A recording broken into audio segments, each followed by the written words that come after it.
الحمد للہ وحدہ لا شریک لہ والصلاۃ والسلام علی من لا نبی بعد۔ میں نے المہند علی المفند کا مکمل پس منظر آپ کی خدمت میں پیش کر دیا تھا۔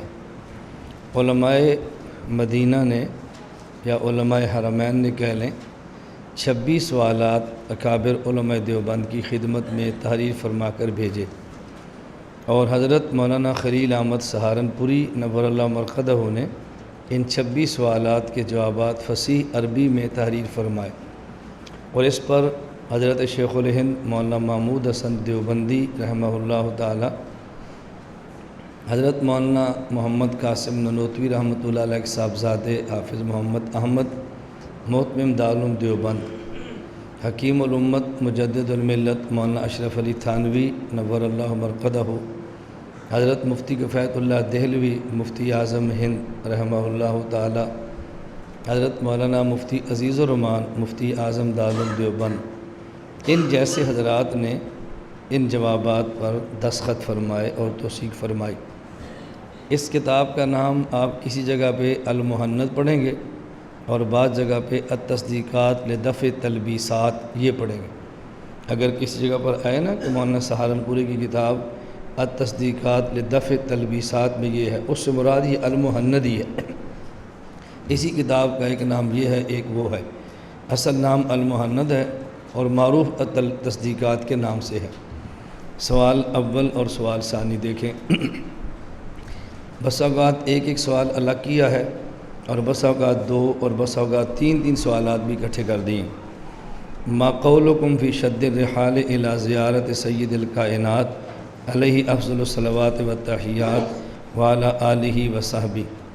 پہلا سوال کہ حضور اکرم صلی اللہ علیہ وسلم کی قبر مبارک کی زیارت کے لیے سفر کرنا تمہارے ہاں کیسا ہے؟ تم اس کے بارے میں کیا کہتے ہو؟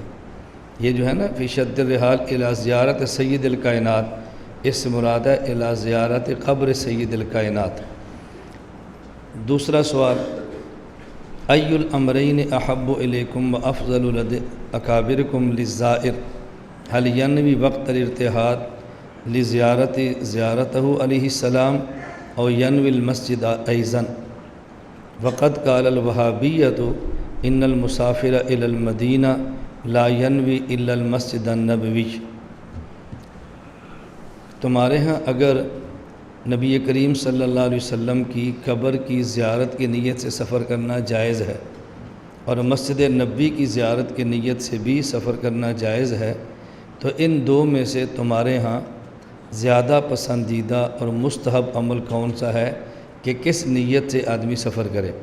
اور مسجد نبوی کی نیت سے جب سفر کرے تو نبی پاک صلی اللہ علیہ وسلم کی قبر کی نیت زیارت کی نیت سفر کرے تو ساتھ مسجد نبوی کی زیارت کی نیت بھی کر لے۔ آپ کیا کہتے ہو؟ حضرت نے دونوں کے جواب عنایت فرمائے ہیں۔ پہلے 3 بنیادی باتیں تھیں جو میں کہہ چکا ہوں، توضیح الجواب سے آپ نے جوابات شروع فرمائے ہیں، جن کا خلاصہ عندنا و عند مشائخنا زیارت قبر سید المرسلین روح فداہ من اعظم القربات و اہم المصوبات وانجہ لنیل الدرجات بل قریبۃ من الواجبات۔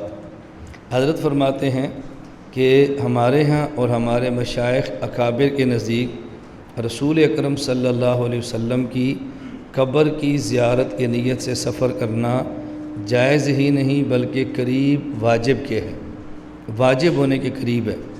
اس کے لیے مال خرچ کرنا پڑے، مشقت برداشت کرنی پڑے، تکلیف اٹھانی پڑے، اور اس نیت سے سفر کرنا چاہیے۔ بلکہ ہمارے ہاں بہتر یہ ہے کہ جب اور ساتھ مسجد نبوی کی زیارت کی نیت بھی کر لے، بالکل جائز ہے، لیکن ہمارے ہاں بہتر یہ ہے کہ جب آدمی مدینہ منورہ کا سفر کرے تو رسول اکرم صلی اللہ علیہ وسلم کی قبر مبارک کی زیارت کی نیت سے سفر کرے، صرف حضور کی قبر کی زیارت کی نیت کرے بس۔ جب مدینہ منورہ پہنچے گا تو مسجد نبوی کی زیارت بھی ہو جائے گی اور دیگر مقامات مقدسہ کی زیارت بھی ہو جائے گی، اور بہتر یہی ہے، اس لیے کہ رسول اکرم صلی اللہ علیہ وسلم نے فرمایا من جاءنی زائرا لا تحملہ حاجت الا زیارتی کان حقا علی ان اکون له ان اکون شفیع اللہ یوم القیامہ او کما قال، کہ جو شخص میری زیارت کی نیت سے سفر کرے، یہاں میری زیارت سے مراد ہے میری قبر کی زیارت کی نیت سے سفر کرے، تو مجھ پر لازم ہے کہ میں قیامت کے دن اس آدمی کی شفاعت کروں۔ ملا جامی رحمۃ اللہ علیہ نے حج کا سفر مستقل کیا اور رسول اکرم صلی اللہ علیہ وسلم کی قبر مبارک کی زیارت سے مستقل سفر فرمایا ہے۔ حضرت فرماتے ہیں ہمارے تو مسئلہ یہی ہے کہ حضور پاک صلی اللہ علیہ وسلم کی قبر کی زیارت کی نیت سے سفر کرنا جائز ہے، ساتھ مسجد نبی کی زیارت کر لے تو بھی ٹھیک ہے، اور بہتر یہ ہے کہ صرف قبر کی زیارت کی نیت سے سفر کرے اور وہاں جا کر مسجد نبی کی نیت بھی کر لے۔ حضرت فرماتے ہیں اس کی دیکھو وجہ، جو حضرات نبی پاک صلی اللہ علیہ وسلم کی قبر کی زیارت کی نیت سے سفر کرنے کے قائل نہیں ہیں وہابیہ، ان کی دلیل ایک حدیث ہے کہ نبی کریم صلی اللہ علیہ وسلم فرمایا لا تشد الرحال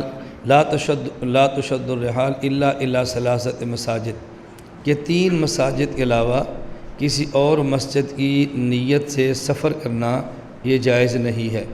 نمبر 1 مسجد حرام، نمبر 2 مسجد نبی، اور نمبر 3 مسجد اقصی۔ تو اللہ کے نبی نے منع فرما دیا ہے کہ ان 3 مساجد کے علاوہ کسی اور ان کا جو دعویٰ بدارو مسجد کے لیے سفر نہ کرے۔ حضرت فرماتے جو حدیث پیش کرتے ہیں اس حدیث سے تو ثابت ہوتا ہے دلالت النص کے طور پہ کہ نبی کریم صلی اللہ علیہ وسلم کی قبر کی زیارت کی نیت سے سفر کرنا چاہیے۔ کیوں؟ اس کی وجہ یہ ہے کہ اللہ کے نبی نے فرمایا کہ 3 مساجد کی نیت سے سفر کیا کرو اور باقی مساجد کی نیت سے سفر نہ کرو۔ وجہ یہ ہے کہ ہر مسجد میں جب آپ باجماعت نماز پڑھیں گے تو ثواب متعین ہے کہ 25 گنا، ایک روایت 27 گنا ملے گا۔ ہاں البتہ مسجد حرام میں اگر نماز پڑھیں تو ایک نماز پر 1 لاکھ کا ثواب ملے گا۔ مسجد نبی میں نماز پڑھیں تو ایک رکعت پر، ایک نماز پر 50,000 کا ثواب ملے گا، اور اگر مسجد اقصی میں پڑھیں تو ایک نماز پر 1,000 کا ثواب ملے گا۔ اور ایک روایت مسجد اقصی کے بارے میں 500 نمازوں کی ہے اور مسجد نبی کے بارے میں 1,000 کی ہے، یعنی حرم میں نماز پڑھیں، حرم مکہ تو ایک نماز پر 1 لاکھ کا ثواب، مسجد نبی پڑھیں تو ایک پر 1,000 کا ثواب، اور مسجد اقصی میں پڑھیں تو ایک نماز پر 500 کا ثواب۔ حضرت مولانا محمد امین اکاڑوی رحمۃ اللہ علیہ ایک بات فرمایا کرتے تھے کہ جب ہم کہتے ہیں کہ مسجد نبی میں نماز پڑھیں تو ایک نماز پر 50,000 کا اجر ملتا ہے، تو غیر مقلد کہتے ہیں کہ یہ حدیث ضعیف ہے۔ تو ہم کہتے ہیں چلو 50,000 والی ضعیف ہے اور 1,000 والی صحیح ہے، مسجد نبی میں نماز تم بھی پڑھو اور ہم بھی پڑھیں، صحیح روایت والا اجر اللہ تمہیں دے دے اور ضعیف روایت والا اجر اللہ ہمیں دے دے، تمہیں ایک پر 1,000 مل جائے اور ہمیں ایک پر 50,000 مل جائے۔ حضرت فرماتے اب آمین بھی کہنے کے لیے تیار نہیں ہوتے، وہاں سے بھی ڈر لگتا ہے کہ ان کو ثواب زیادہ مل جائے گا۔ بالکل اسی طرح حضرت فرماتے تھے ایک نہیں حد کا نہیں، یہاں ہمارے سرگودے کا ایک واقعہ ہے۔ ہمارے سرگودہ میں ایک مولانا صاحب ہیں مماتی ہیں، اور وہ یزید کی بہت حمایت کرتے ہیں، تو ان کی خواہش ہوتی ہے کہ میرے بیان کے بعد لوگ چٹھیں لکھ کے مجھ سے سوال بھی کریں۔ تو مغرب کی نماز کا درس تھا، اس میں ایک آدمی نے چٹھ لکھی کہ حضرت آپ یزید کے حق میں اور حضرت حسین رضی اللہ عنہ کی مخالفت میں بولتے ہیں، آپ کہتے ہیں یزید حق پر تھے، حضرت حسین خطا پر تھے، تو میری دعا ہے اللہ قیامت کے دن آپ کا حشر حضرت یزید کے ساتھ کرے اور میرا حشر اللہ حضرت حسین کے ساتھ کرے۔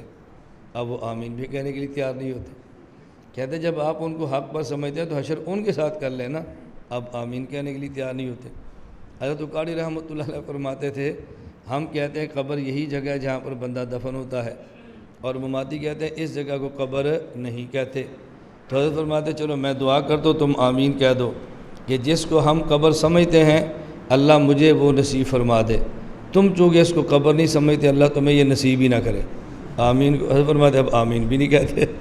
تو جب قبر آپ مانتے نہیں ہیں تو آپ اس میں نصیب نہ ہوگی تو کیا فرق پڑے گا، آمین کہہ دو، کہتے اب آمین بھی نہیں کہتے۔ تو خیر یہ بات میں نے درمیان میں عرض کر دی، اللہ میں بات سمجھنے کی توفیق عطا فرمائے۔ حضرت فرماتے تھے کہ ایک مرتبہ مکہ مکرمہ سے مدینہ منورہ جا رہے تھے، حضرت فرماتے میں بس کے اوپر تھا اگلی سیٹ پر ایک نوجوان تھا، اس کے ساتھ ایک بیٹھا، اس کو بات سمجھا رہا تھا۔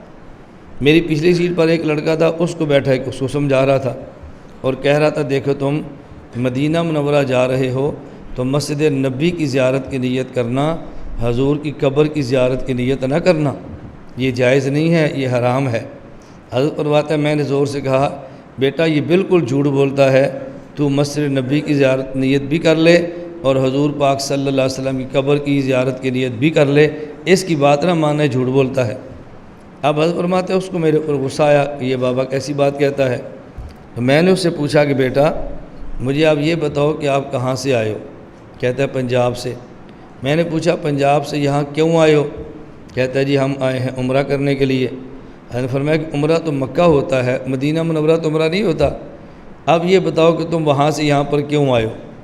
اس نے کہا جی وہاں ہم نماز پڑھتے ہیں تو ثواب ملتا ہے لیکن کم ملتا ہے، جب یہاں نماز پڑھتے ہیں تو ثواب زیادہ ملتا ہے۔ حضرت فرماتے ہیں اگر زیادہ ثواب کے لیے آئے ہو تو پھر مدینہ نہیں آنا چاہیے تھا، مکہ میں ہی ٹھہر جاتے، کیونکہ مکہ مکرمہ میں ایک نماز پر 1,00,000 کا اجر ملتا ہے اور مسجد نبوی میں ایک نماز پر 1,000 کا ملتا ہے۔ تو تم نے 25 کا اجر چھوڑا تھا 1,00,000 کے لیے، اب 1,00,000 کا چھوڑ دیا 1,000 کے لیے، تو پھر مدینہ کیوں جا رہے ہو بتاؤ؟ اس کا مطلب یہ ہے کہ مدینہ کسی ایسی ہستی کے لیے جاتے ہیں جو مکہ میں نہیں ہے، مدینہ کسی ایسی ہستی کے لیے جاتے ہیں جو مکہ مکرمہ میں نہیں ہے، اور وہ ہے اللہ کے نبی صلی اللہ علیہ وسلم کی قبر مبارک۔ عقیدت میں آدمی اجر کو نہیں دیکھتا، عقیدت میں آدمی عقیدت کو دیکھتا ہے۔ اس پر ایک سوال اور اس کا جواب سے نشین فرما لیں۔ اس موضوع سے تعلق پر میں وہ سوال بتا رہا ہوں۔ تقریر ترمذی حضرت شیخ الہند رحمۃ اللہ علیہ کی ہے، اس میں ایک عبارت ہے جس کو غیر مقلد بہت اچھالتے ہیں۔ حضرت شیخ الہند رحمۃ اللہ علیہ فرماتے ہیں کہ والحق ان الترجیح فی للشافعی فی هذه المسألہ ونحن مقلدون یجب علینا تقلید امامنا ابی حنیفہ۔ حضرت شیخ رحمۃ اللہ علیہ نے یہ مسئلہ بیان فرمایا اور اس مسئلے میں فرمانے لگے کہ اس مسئلے پر صحیح موقف حق حضرت امام شافعی کا ہے اور خطا امام ابو حنیفہ کی ہے، لیکن چونکہ ہم مقلد ہیں امام صاحب کے، اس لیے ہم ان کو چھوڑ کر امام شافعی کی بات کو چھوڑ کے امام ابو حنیفہ کی تقلید کرتے ہیں۔ اب آپ کو بھی تعجب ہوگا کہ بظاہر تو بات غیر مقلدین کی بالکل ٹھیک ہے کہ جب حق امام شافعی کی بات ہے تو اس کو اختیار کریں، پھر امام ابو حنیفہ کو اختیار کیوں کرتے ہیں؟ اس پر غیر مقلد بہت شور مچاتے ہیں اور ہمارے حضرات خاموشی سے شور کو سنتے ہیں اور شرمندہ ہوتے ہیں کہ ہمارے بابا جی نے کیا لکھ لیا ہے، اور پھر کہہ دیتے ہیں وہ کون سا نبی تھی، ان سے بھی تو غلطی ہو سکتی ہے نا۔ یہ نہیں کہا کہ ہمیں بات سمجھ نہیں آ رہی، بس یہ بھی حضرت شیخ الہند کے کھاتے ڈال دیں گے یہ کون سے نبی ہیں۔ میں نے کہا بات سمجھو، ایک ہوتا ہے حق بمقابلہ باطل اور ایک ہوتا ہے حق بمقابلہ خطا۔ جب حق اور باطل کا مقابلہ ہو تو حق جنت کا نام ہے اور باطل جہنم کا نام ہے، اور جب حق خطا کے مقابلے میں ہو پھر حق جنتان اجران کا نام ہے اور خطا اجر جنت کا نام ہے۔ حق ملا تو دگنا اجر اور خطا ہو گئی تو پھر اکارہ اجر، جیسا کہ صحیح بخاری میں روایت موجود ہے اذا حکم الحاکم فاجتہد فاخطأ ثم اصاب فلہ اجران واذا حکم فاجتہد ثم اخطأ فلہ اجر۔ یہ جو امام شافعی کا حق ہے اور حضرت امام صاحب کی خطا ہے، یہ حق بمقابلہ خطا ہے، یہ حق بمقابلہ باطل نہیں ہے۔ حضرت شیخ فرما رہے ہیں اگر اس مسئلے میں امام شافعی کی رائے کو لیں گے تو ہمارا ذوق ہے کہ 2 اجر ملیں گے، حق ہے، اور اگر امام ابو حنیفہ کو لیں گے تو ہمارا ذوق ہے اس میں 1 اجر ملے گا چونکہ خطا ہے۔ تو امام شافعی کی بات مانے تو بھی جنت، امام صاحب کی بات مانے تو بھی جنت۔ فرق یہ تھا کہ ایک جگہ پر ڈبل جنت ہے اور ایک جگہ پر سنگل ہے، ایک جگہ پہ بڑی جنت ہے، ایک پر چھوٹی جنت ہے، لیکن ہے تو جنت ہی نا، جنت کو تو چھوڑا نہیں ہے۔ اب پھر آپ کے ذہن میں آئے گا کہ بڑی جنت چھوڑ کر چھوٹی جنت کیوں لی ہے؟ ہم کہتے ہیں اس کا اہتمام ہم بھی کرتے ہیں، غیر مقلد بھی کرتے ہیں، سارے اس کا اہتمام کرتے ہیں۔ اس کی مثال میں نے آپ کو دی ہے کہ آدمی عمرہ کے لیے، حج کے لیے یا کسی اور مقصد کے لیے اگر مکہ مکرمہ جائے اور عمرہ کرے، اب مکہ مکرمہ میں ایک نماز پر 1,00,000 کا اجر ہے اور مسجد نبی میں ایک نماز پر 1,000 کا اجر ہے۔ اب سوال یہ ہے کہ 1,00,000 والا اجر کیوں چھوڑا ہے 1,000 کے لیے؟ وہاں تو اجران اجر کی بات ہی نا، یہاں تو لاکھ اور 1000 10 گنا کا فرق ہے، تو آپ نے کیوں چھوڑا ہے؟ اس کا معنی یہ ہے اجر اگرچہ مکہ مکرمہ میں زیادہ ہے، لیکن ہاں وہ شخصی جس میں عقیدت ہے نا، نبی کریم صلی اللہ علیہ وسلم کی ذات وہاں موجود نہیں ہے۔ اب اللہ کے نبی کی عقیدت میں آپ نے 1 لاکھ کو چھوڑ کے 1000 لے لیا ہے، اور ہم نے کوئی اعتراض نہیں کیا، اور ہم نے امام ابو حنیفہ کی عقیدت میں اگر 2 اجر کو چھوڑ کے 1 لے لیا ہے، اب بتاؤ اعتراض کی کون سی بات ہے؟ اگر اعتراض ہوتا تو تمہارے اوپر بڑا اعتراض ہے اور ہمارے اوپر چھوٹا اعتراض ہے۔ ہمارا مزاج اعتراضات کا نہیں ہے، اس لیے ہم چھوٹا اعتراض بھی نہیں کرتے، اور تمہارا مزاج اعتراضات کا ہے، اس لیے تم پر جو بڑا اعتراض تھا تم نے اس کو چھوڑ دیا اور چھوٹے چھوٹے اعتراضات کرنے شروع کر دی۔ ہمارا مزاج اعتراضات کا نہیں ہے، تمہارے اوپر بڑا اعتراض تھا ہم نے تب بھی نہیں کیا، اور تمہارا مزاج اعتراضات کا ہے، ہمارا چھوٹا تھا تم نے اس اعتراض کو بھی جانے نہیں دیا، تو اعتراض تو دونوں پر ہو سکتا ہے نا۔ اور ایک بات اس کے علاوہ اس کا جواب اچھی طرح سمجھ لیں، یہ جو حضرت شیخ الہند فرماتے ہیں کہ حق یہ ہے کہ انصاف یہ ہے کہ امام شافعی کا مسئلہ حق ہے اور امام صاحب خطا پر ہیں، تو اس پر بھی حضرت شیخ الہند کا اجتہاد ہی ہے نا، شیخ الہند کا، تو اس میں بھی تو خطا کا احتمال ہے نا۔ یہ کون سا نص ہے کہ جس میں خطا کا احتمال نہیں ہے؟ اس میں فرق کون سا پڑتا ہے؟ ایک مسئلے پر اجتہاد امام صاحب کا ہے، ایک پر امام شافعی کا ہے۔ اب ان میں سے حق کون ہے، خطا کون ہے، اس کا فیصلہ بھی اجتہاد سے ہو رہا ہے، وہ شیخ الہند کا اجتہاد ہے۔ اگر وہ حق ہے تو اس میں خطا کا احتمال ہے، اگر خطا ہے تو اس میں حق کا احتمال ہے، تو پھر ہم صرف ان کی رائے پر اب بتاؤ امام صاحب کیوں چھوڑیں؟ یہی بات شیخ الہند فرما رہے ہیں، ہم اپنے ذوق کی بنیاد پر امام صاحب کو چھوڑ نہیں سکتے۔ ہمارا ذوق یہ ہے کہ امام صاحب خطا پر ہیں، لیکن ہو سکتا ہے ہمارا ذوق غلط ہو اور امام صاحب حق پر ہو، امام شافعی خطا پر۔ اب بات سمجھ آ گئی؟ تو خیر وہ فرما رہے ہیں، حضرت سہارنپوری فرماتے ہیں کہ جس حدیث کو تم نے دلیل بنایا مساجد ثلاثہ کے علاوہ کسی اور مسجد کا سفر نہیں کرنا اور اللہ کے نبی کی قبر کی زیارت کے لیے سفر بھی نہیں کرنا، یہی حدیث دلیل ہے کہ اللہ کے نبی کی قبر کی زیارت کے لیے سفر کرنا جائز ہے۔ کیوں؟ میں بتا رہا تھا دنیا کی ہر مسجد میں نماز پڑھنے کا ثواب ایک جتنا ہے، لیکن مسجد اقصیٰ میں 500، مسجد نبی میں 1000 اور مسجد حرام میں 1 لاکھ۔ ان کے علاوہ چونکہ مساجد میں نماز پڑھنے کا ثواب مساوی ہے، اس لیے کسی مسجد کی نیت سے سفر کرنے کی ضرورت نہیں ہے۔ اب حضرت فرماتے ہیں کہ ان مساجد کے زیارت کی نیت سے سفر کرنے کی اجازت دی ہے، ان 3 مساجد کو باقی مساجد پر افضلیت حاصل ہے۔ اب دیکھنا یہ ہے اللہ کے نبی کی قبر کو باقی مقامات پر افضلیت حاصل ہے کہ نہیں؟ اگر افضلیت حاصل ہے تو جو دلیل ان مساجد ثلاثہ کے سفر کی تھی وہی دلیل وہاں پر، وہی وجہ جو وجہ ان کے سفر کی تھی وہ وجہ وہاں پر موجود ہے، تو دلالت النص سے ثابت ہوتا ہے کہ اللہ کے نبی کی قبر کی زیارت کے لیے سفر کرنا بھی ایسے ہی جائز ہے جیسے ان 3 مساجد کی زیارت کی نیت سے سفر کرنا جائز ہے۔ اس کی وجہ یہ ہے کہ رسول اکرم صلی اللہ علیہ وسلم اپنی قبر مبارک میں تشریف فرما ہیں، اور یہ قبر مبارک کا وہ حصہ مٹی کا جو اللہ کے نبی کے جسم سے ملا ہے، اس پر اہل سنت والجماعت کا موقف یہ ہے یہ کعبہ سے بھی افضل ہے، یہ کرسی سے بھی افضل ہے، حتیٰ کہ اللہ کے عرش سے بھی افضل ہے۔ تو وہ جگہ جو مسجد نبی اور مسجد حرام سے بذات خود افضل ہے، تو اس جگہ کی زیارت کے لیے سفر کرنا جائز کیوں نہیں ہے؟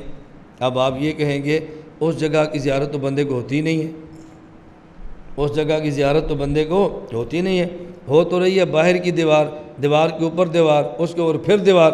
ہم کہتے ہیں ہم تو اسی کی زیارت کے لیے جاتے ہیں، لیکن اگر اس کی زیارت نہ ہو وہ ہمارے اختیار میں نہیں ہے، اس لیے اس کا متصل لگا، پھر اس سے متصل لگا۔ جو ہمارے اختیار میں ہم وہ تو کریں گے نا، جو ہمارے اختیار میں نہیں، ہمارے بس میں نہیں ہے۔ تو خیر حضرت فرما رہے ہیں کہ ہمارے حضرات کا موقف یہ ہے کہ ہم اس کی مسجد نبی، مسجد حرام، مسجد اقصیٰ اور اللہ کے نبی کی قبر کی زیارت کی نیت سے سفر کرنے کو جائز سمجھتے ہیں۔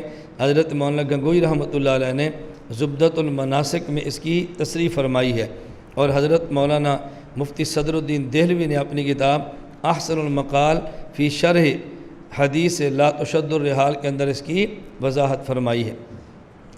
بعض الفاظ ہم کہیں نا تو لوگ کہتے ہیں بہت سخت ہو، آپ دیکھنا یہی الفاظ ہمارے کابر فرماتے ہیں کہ نہیں؟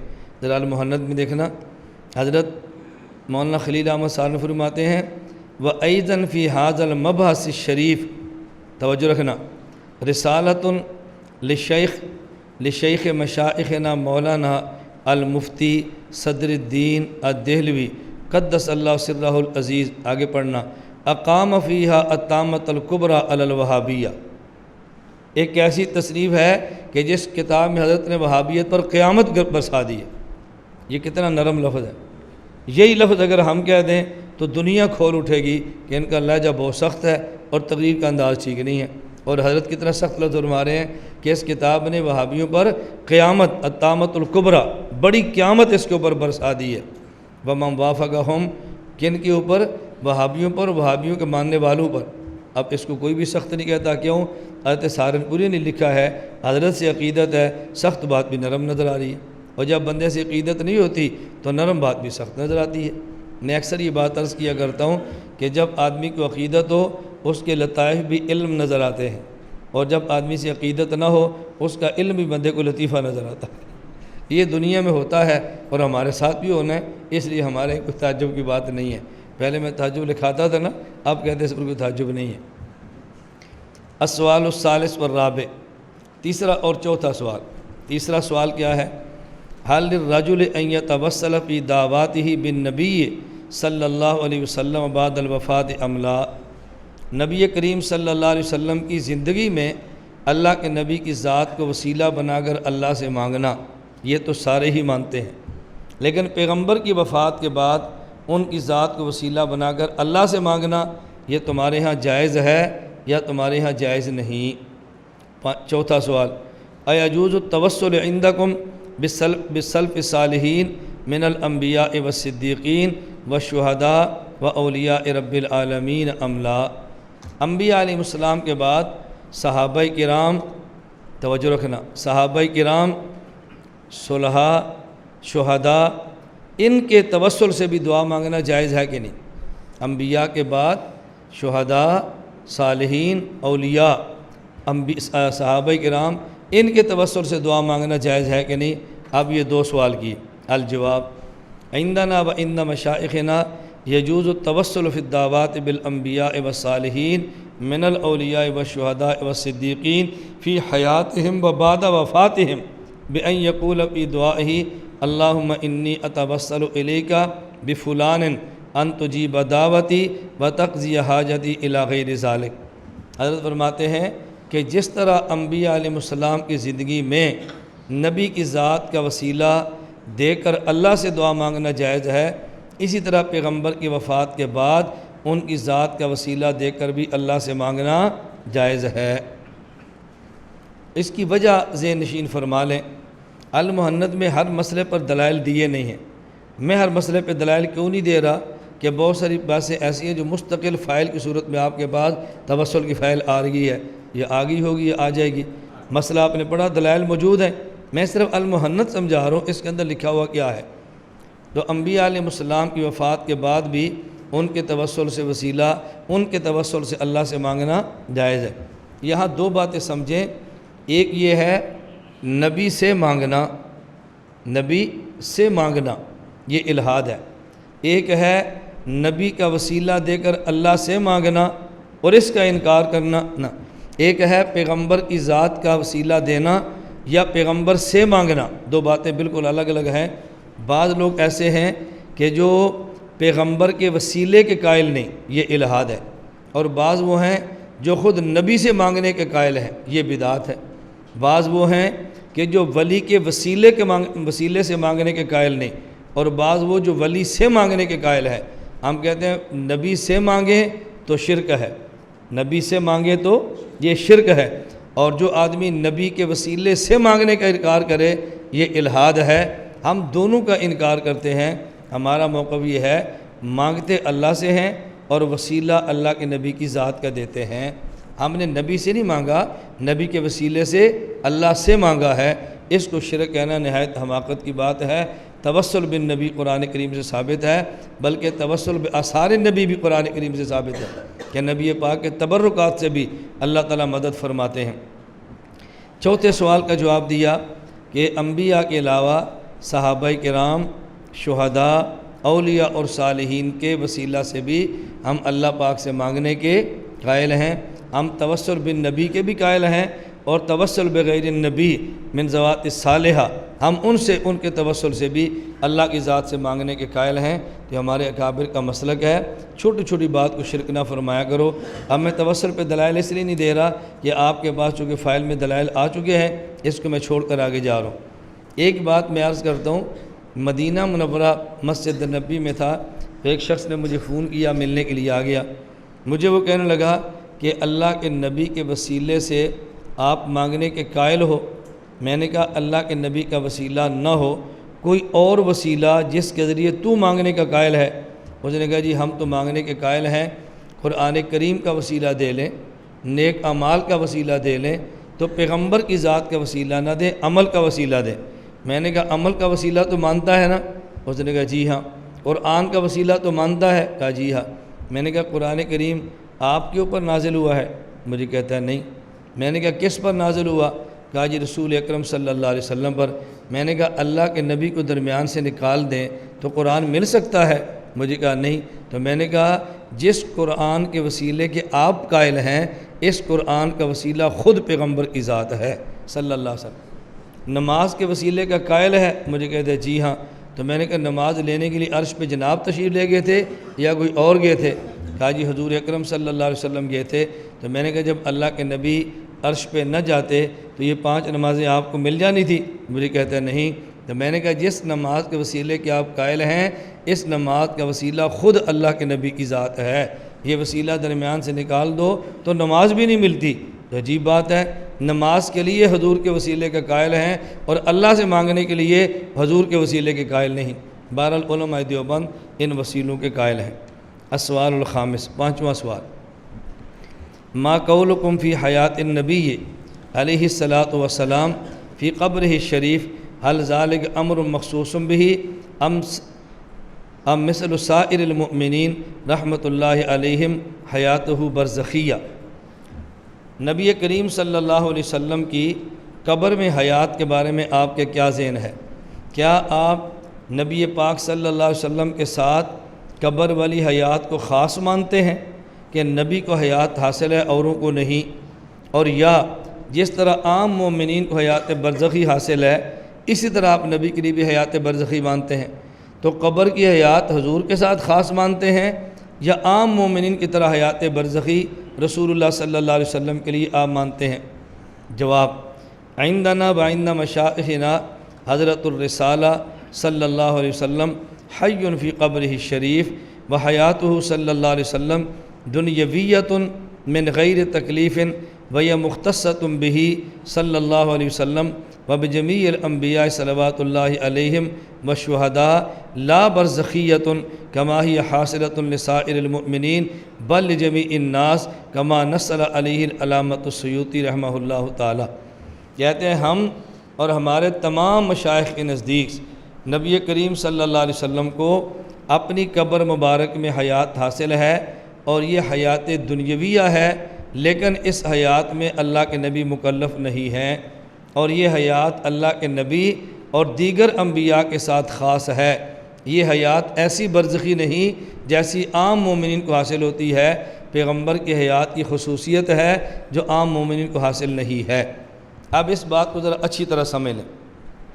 پہلی بات یہ کہ یہاں انہوں نے فرمایا کہ رسول اللہ صلی اللہ علیہ وسلم کی حیات دنیویہ ہے بغیر مکلف ہونے کے۔ مکلف ہونے کا معنی یہ ہے کہ احکام شریعت کا پابند کر دیا جائے۔ تو قبر میں اللہ کے نبی کی حیات ہے، لیکن دنیا کی طرح آپ نماز، روزے، جہاد اور دیگر عبادات کے پابند نہیں ہیں۔ اگر آپ وہاں نماز پڑھتے ہیں تو وہ نماز تکلیفی نہیں ہے، بلکہ وہ نماز تلذذی ہے کہ نماز پڑھیں گے تو ثواب، نہیں پڑھیں گے تو گناہ۔ وہاں ایسی نماز نہیں پڑھتے، وہاں نماز پڑھیں گے تو لذت ہے اور نہیں پڑھیں گے تو لذت نہیں۔ میں اس کو سمجھانے کے لیے مثال دیتا ہوں کہ جیسے بوقت افطار کھانا اور پینا، یہ ایسا حکم ہے کہ جو امر تکلیفی ہے۔ افطاری کا وقت ہو جائے اور کھانے پینے کی چیز موجود ہو اور بندہ پھر بھی افطار نہ کرے تو یہ گناہ ہے، اور اگر چیز موجود ہو اور کھا پی کے افطار کر لے تو پھر یہ ثواب ہے۔ تو بوقت افطار کھانا اور پینا یہ امر تکلیفی ہے۔ اور اس کے بعد تراویح پڑھیں، اور تراویح کے بعد مسجد والے آپ کے لیے کولڈ ڈرنک کا اہتمام کر لیں، کوئی فریشمنٹ کا اہتمام کر لیں، کوئی آئس کریم کا آپ کے لیے اہتمام کر لیں۔ اب آپ بتائیں، اس آئس کریم کو کھائیں تو ثواب اور نہ کھائیں تو گناہ، بوتل کو پی لیں تو ثواب اور نہ پئیں تو گناہ، فریشمنٹ کھا لیں تو ٹھیک ثواب اور نہ لیں تو گناہ، یہ تو نہیں ہے نا۔ فرق کیا ہے؟ جو آئس کریم کھائے گا مزے لے گا، جو نہیں کھائے گا مزے سے محروم رہ جائے گا۔ فریشمنٹ کا استعمال کرے گا مزے اڑائے گا، نہیں کرے گا مزے سے رہ جائے گا۔ اب ہم کہیں گے بوقت افطار کھانا اور پینا یہ تکلیفی ہے، اور بعد از تراویح کھانا اور پینا یہ تلذذی ہے۔ تو اللہ کے نبی کا دنیا میں نماز پڑھنا یہ نماز تکلیفی ہے، اور قبر میں نماز پڑھنا نماز تلذذی ہے۔ تو یہ فرماتے ہیں کہ اللہ کے نبی کو قبر میں حیات حاصل ہے، لیکن اس حیات میں آپ مکلف عبادات کے نہیں ہیں، ملذذ ضرور ہیں، آپ عبادت جو کرتے ہیں آپ کو لذت ملتی ہے۔ دوسری بات یہاں فرمایا حیاتہ دنیویۃ، اس دنیویہ کا معنی یہ ہے کہ جو جسم اللہ کے نبی کا دنیا میں تھا اسی جسم کو قبر میں حیات حاصل ہے۔ مماتی دھوکہ یہ دیتے ہیں کہ یہ نبی کے لیے حیات دنیا مانتے ہیں، تو ان میں احمد رضا خان میں فرق کیا ہے؟ احمد رضا خان کہتے ہیں ان پر عورتیں پیش ہوتی ہیں، اور یہ بھی کہتے ہیں حیات دنیاویہ ہے۔ تو پھر تم نے دنیا کی حیات ماری، دنیا کی حیات میں تو بیوی پیغمبر کے ساتھ ہوتی ہے، تمہارا عقیدہ وہی ہے۔ ہم نے کہا اچھی طرح بات سمجھو، حیات دنیاوی کا معنی ہرگز یہ نہیں ہے کہ جیسے دنیا میں جہاں چاہتے جاتے، جو کام دل کرتا کر لیتے، جن سے معاملات چاہتے نبھا لیتے، نہیں ہے۔ دنیاوی کا معنی یہ ہے کہ دنیا والے جسم کو قبر میں حیات حاصل ہے، یہ ہے حیات دنیاویہ۔ میں حیران ہوتا ہوں، ہم کہتے ہیں دنیاویہ حیات ہے اور معنی یہ ہے، وہ کہتے ہیں نہیں تم حیات دنیاویہ مانتے ہو اور معنی یہ ہے۔ اب بتاؤ یہ تعجب کی بات ہے یا نہیں؟ دنیاوی ہم کہہ رہے ہیں تو دنیاوی کا معنی کون بتائے گا؟ ہم ہی بتائیں گے نا۔ وہ کہتے ہیں نہیں، حیات قبر کو، حیات فی القبر کو حیات دنیاویہ تم کہو گے اور حیات دنیاوی کا معنی ہم کہیں گے۔ میں نے کہا جب حیات دنیاویہ ہم مانتے ہیں تو دنیاوی کا معنی بھی ہم بتائیں گے نا۔ نہیں ایسا نہیں ہو سکتا۔ میں نے کہا اس کو کہتے ہیں تعجب، اسے کہتے ہیں توجیہ القائل بما لا یرضی بہ القائل۔ آپ ہمارے موقف کی ایسی توجیہ بیان کرتے ہیں کہ جس کو ماننے کے لیے ہم تیار ہی نہیں ہیں۔ تو حیات دنیاوی کا معنی کیا ہوا؟ پیغمبر کے دنیا والے جسم کو حیات حاصل ہے۔ اس حیات کو حیات دنیاوی بھی کہتے ہیں، حیات برزخیہ بھی کہتے ہیں، حیات روحانیہ بھی کہتے ہیں، حیات حسیہ بھی کہتے ہیں، حیات جسمانیہ بھی کہتے ہیں۔ اس حیات کے کئی نام ہیں۔ نبی کی حیات فی القبر کو حیات دنیاوی کہتے ہیں کہ دنیا والے بدن کو حیات ہے۔ حیات جسمانیہ کہتے ہیں کہ دنیا والے جسم مبارک کو حیات ہے۔ حیات حسیہ کہتے ہیں اس حیات کو بدن محسوس کرتا ہے۔ حیات برزخیہ کہتے ہیں یہ عالم دنیا میں نہیں، عالم برزخ میں حیات ہے۔ اور اس حیات کو حیات روحانیہ کہتے ہیں کہ وہاں اصل حیات روح کو ہے اور روح کے واسطے سے جسم کو ہے۔ اس حیات کے 5 نام ہیں اور پانچوں کے اندر کوئی اختلاف نہیں ہے، بلکہ پانچوں کے پانچوں ٹھیک ہے۔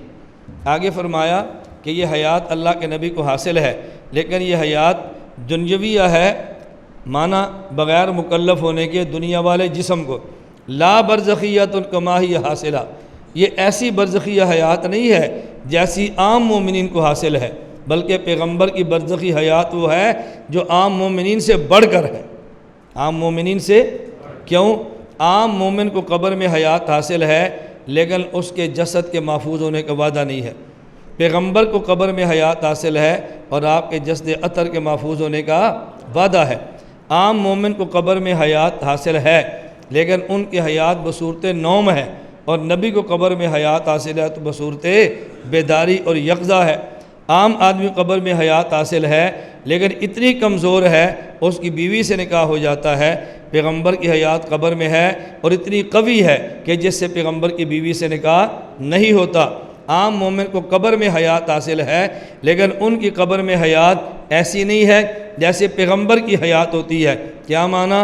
عام مومن کا جسد قبر کے اندر معطر بھی ہو کوئی وعدہ نہیں ہے، اور پیغمبر کا جسد اطہر یہ قبر کے اندر معطر بھی ہے، تو ان کی حیات عام مومنین کی حیات سے تھوڑی سی مختلف ہے، اور ان کی حیات عام مومنین کی حیات سے ذرا فائق ہے۔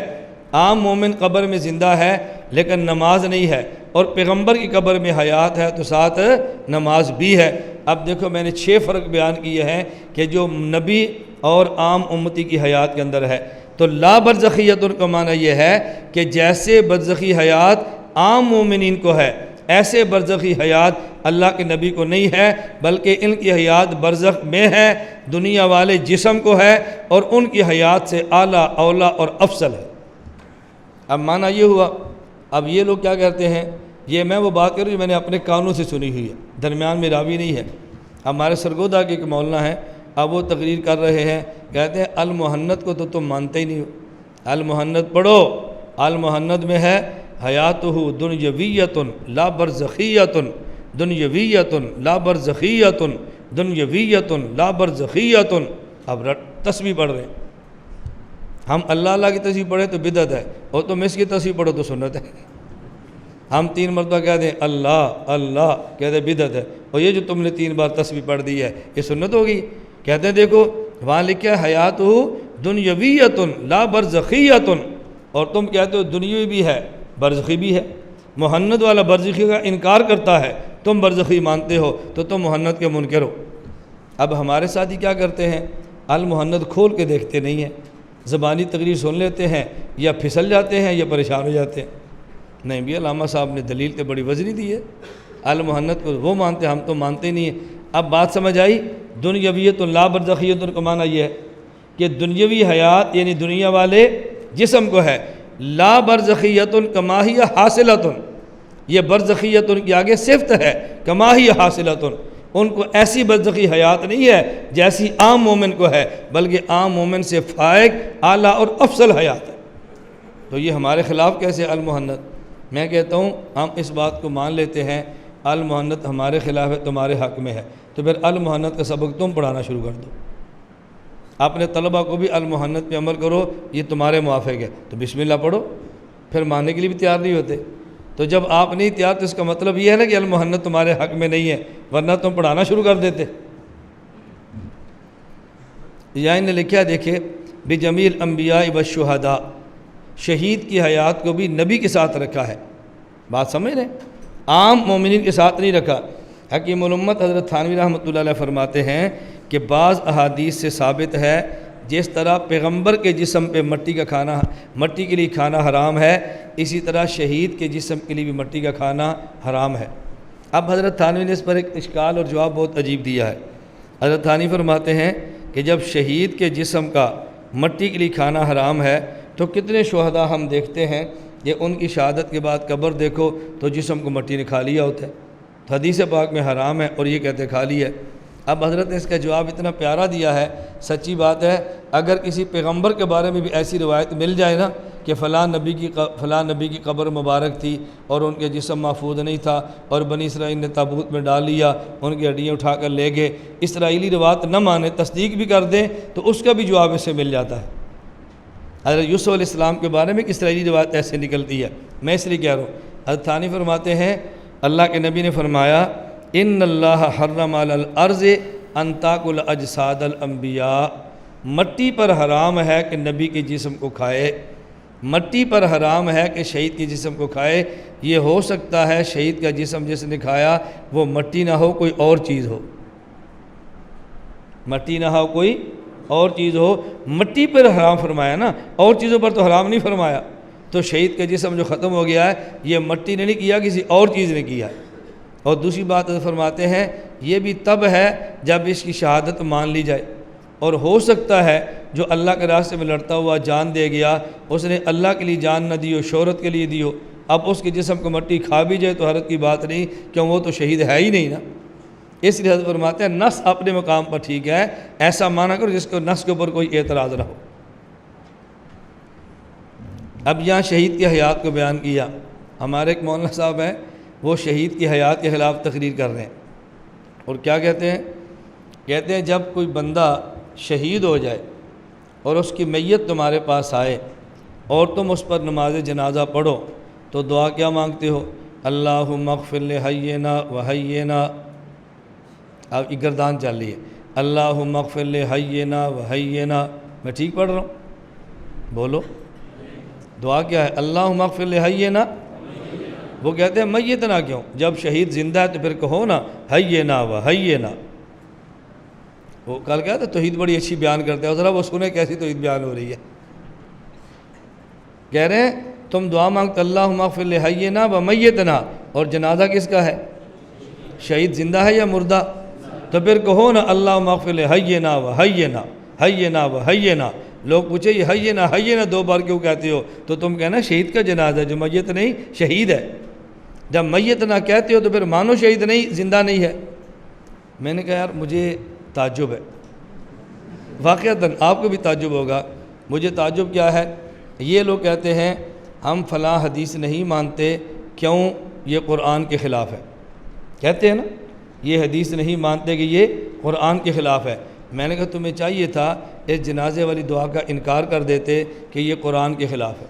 قرآن کریم میں ہے لا تقولوا لمن یقتل فی سبیل اللہ اموات بل احیاء، اور شہید سے کیا دعا سے کیا ثابت ہو رہا ہے؟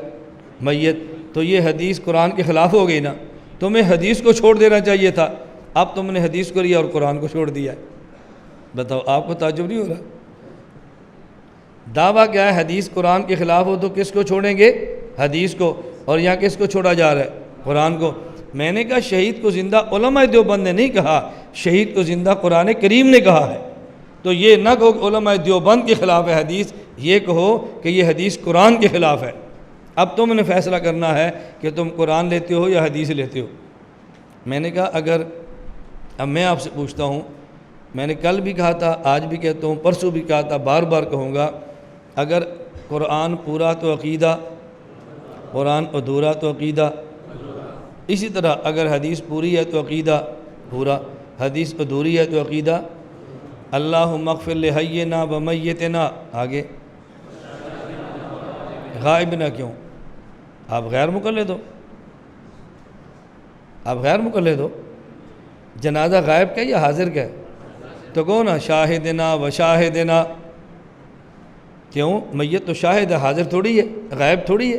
شاہدنا و شاہدنا، آگے و صغیرنا، یہ جنازہ بڑے کا ہے یا بچے کا ہے؟ تو صغیرنا کیوں؟ کہو نا کبیرنا و کبیرنا، آگے و ذکرنا و انثانا۔ تو یہ جنازہ ابو جی کا ہے تو پھر انثانا کہاں سے آ؟ و ذکرنا و ذکرنا۔ جنازہ امی جان کا تو کہو انثانا و انثانا، کیوں؟ امی جان ہے۔ میں نے کہا اگر اعتراض کرنے سے بندہ علامہ بنتا ہے، تم نے اعتراض کیا، میں نے 3 اعتراض کیے۔ اگر اعتراض کرنے کا نام علامہ ہے، فلاں علامہ صاحب ہے، کیوں؟ حدیث پر اعتراض کر دیے، تو میں نے کہا تم نے 1 کیا، میں نے 3 کر دیے۔ اب آپ فیصلہ کرو کہ بڑا علامہ کون ہونا چاہیے۔ حالانکہ اس کا جواب آپ کو تعجب اس پہ ہو رہا ہے یا نہیں؟ اب میں کہتا ہوں کتنا آسان جواب ہے۔ جواب بہت آسان ہے بھائی، جنازے میں سامنے موجود میت کی رعایت بھی کرتے ہیں اور جو سامنے موجود نہیں ان کی رعایت بھی کرتے ہیں۔ اگر جنازہ شہید کا ہے اللہم اغفر لحینا، اور ساتھ شریک کیا جو شہید نہیں ہے ومیتنا، ومیتنا، اور اگر جنازہ ہے غیر شہید کا میتنا، اور ساتھ اسے بھی شریک کیا جو شہید ہے حینا، دونوں آگے اللہم اغفر لحینا ومیتنا۔ اگر جنازہ اس کا جو موجود ہے وشاہدنا، ساتھ ان کو شامل کیا جو موجود نہیں ہے غائبنا۔ جنازہ اس کا جو بڑا ہے، ساتھ اسے شامل کیا جو چھوٹا ہے صغیرنا و کبیرنا۔ جنازہ اس کا جو مرد ہے، ساتھ اسے شامل کیا جو عورت ہے ذکرنا و انثانا۔ جنازہ عورت کا ہے، ساتھ اسے شریک کیا جو مرد ہے وذکرنا و انثانا۔ اب بتاؤ کو مشکل کام ہے؟ فرق کیا ہے؟ ہماری قوم کا المیہ کہ جو اعتراضات کرے لوگ اس کو بہت بڑا عالم سمجھتے ہیں، اور جو اعتراضات کا جواب دے اسے بہت بڑا شرارتی سمجھتے ہیں۔ یعنی وہ اعتراضات کر رہے ہیں امت کو جوڑنے والے، اور میں امت کے جو متوارث اعمال ہیں ان کا دفاع کر رہا ہوں، میں امت کو توڑنے والا۔ حالانکہ چاہیے تھا کہ لوگ کہتے ہیں یار فلاں توڑتا ہے، فلاں توڑتا ہے، فلاں توڑتا ہے، مولانا الیاس کو امت کو داد دو، یہ امت کو جوڑتا ہے اور امت کی عبارات کا ایسا معنی پیش کرتا ہے کہ امت کے اندر توڑ پیدا نہ ہو۔ تو جو توڑ رہا ہے وہ نیک لوگ ہیں، مثبت لوگ ہیں، سنجیدہ لوگ ہیں، اور جو توڑ کا جواب دے رہے ہیں یہ شرارتی ہیں، معاشرے کو توڑ رہے ہیں اور ان کو پتہ ہی نہیں دنیا میں کیا ہو رہا ہے۔ ہمیں پتہ ہے تو تبھی جواب دیتے ہیں، اگر پتہ نہ ہوتا تو جواب کیسے دیتے؟ ہاں جو جواب نہیں دیتے ان کو پتہ نہیں تم کیا کر رہے ہو، ہماری نگاہ ہے تمہارے اوپر، ہمیں پتہ ہے تم کیا کرتے ہو، تم کرتے رہو، ہم جواب دیتے رہیں گے انشاءاللہ۔ دینا چاہیے کہ نہیں؟ دے۔ اب آگے دیکھو، ان نے صرف دلیل بیان کر دی، وَيَشْهَدُ لَهُ صَلَاةُ مُوسَىٰ علیہ السلام فی قبرہ فَإِنَّ الصَّلَاةَ تَسْتَدْعِي جَسَدًا حَيًّا إِلَى آخِرِ مَا قَالَ۔ کہتے ہیں دلیل پیغمبر کو دنیا میں قبر میں حیات حاصل ہے اور حیات دنیاوی ہے۔ دلیل یہ ہے کہ موسیٰ علیہ السلام نماز پڑھ رہے تھے، اور نماز یہ جسد کا مطالبہ کرتی ہے۔ اگر جسم نہ ہو تو نماز صرف روح تنہا کیسے پڑھے گی؟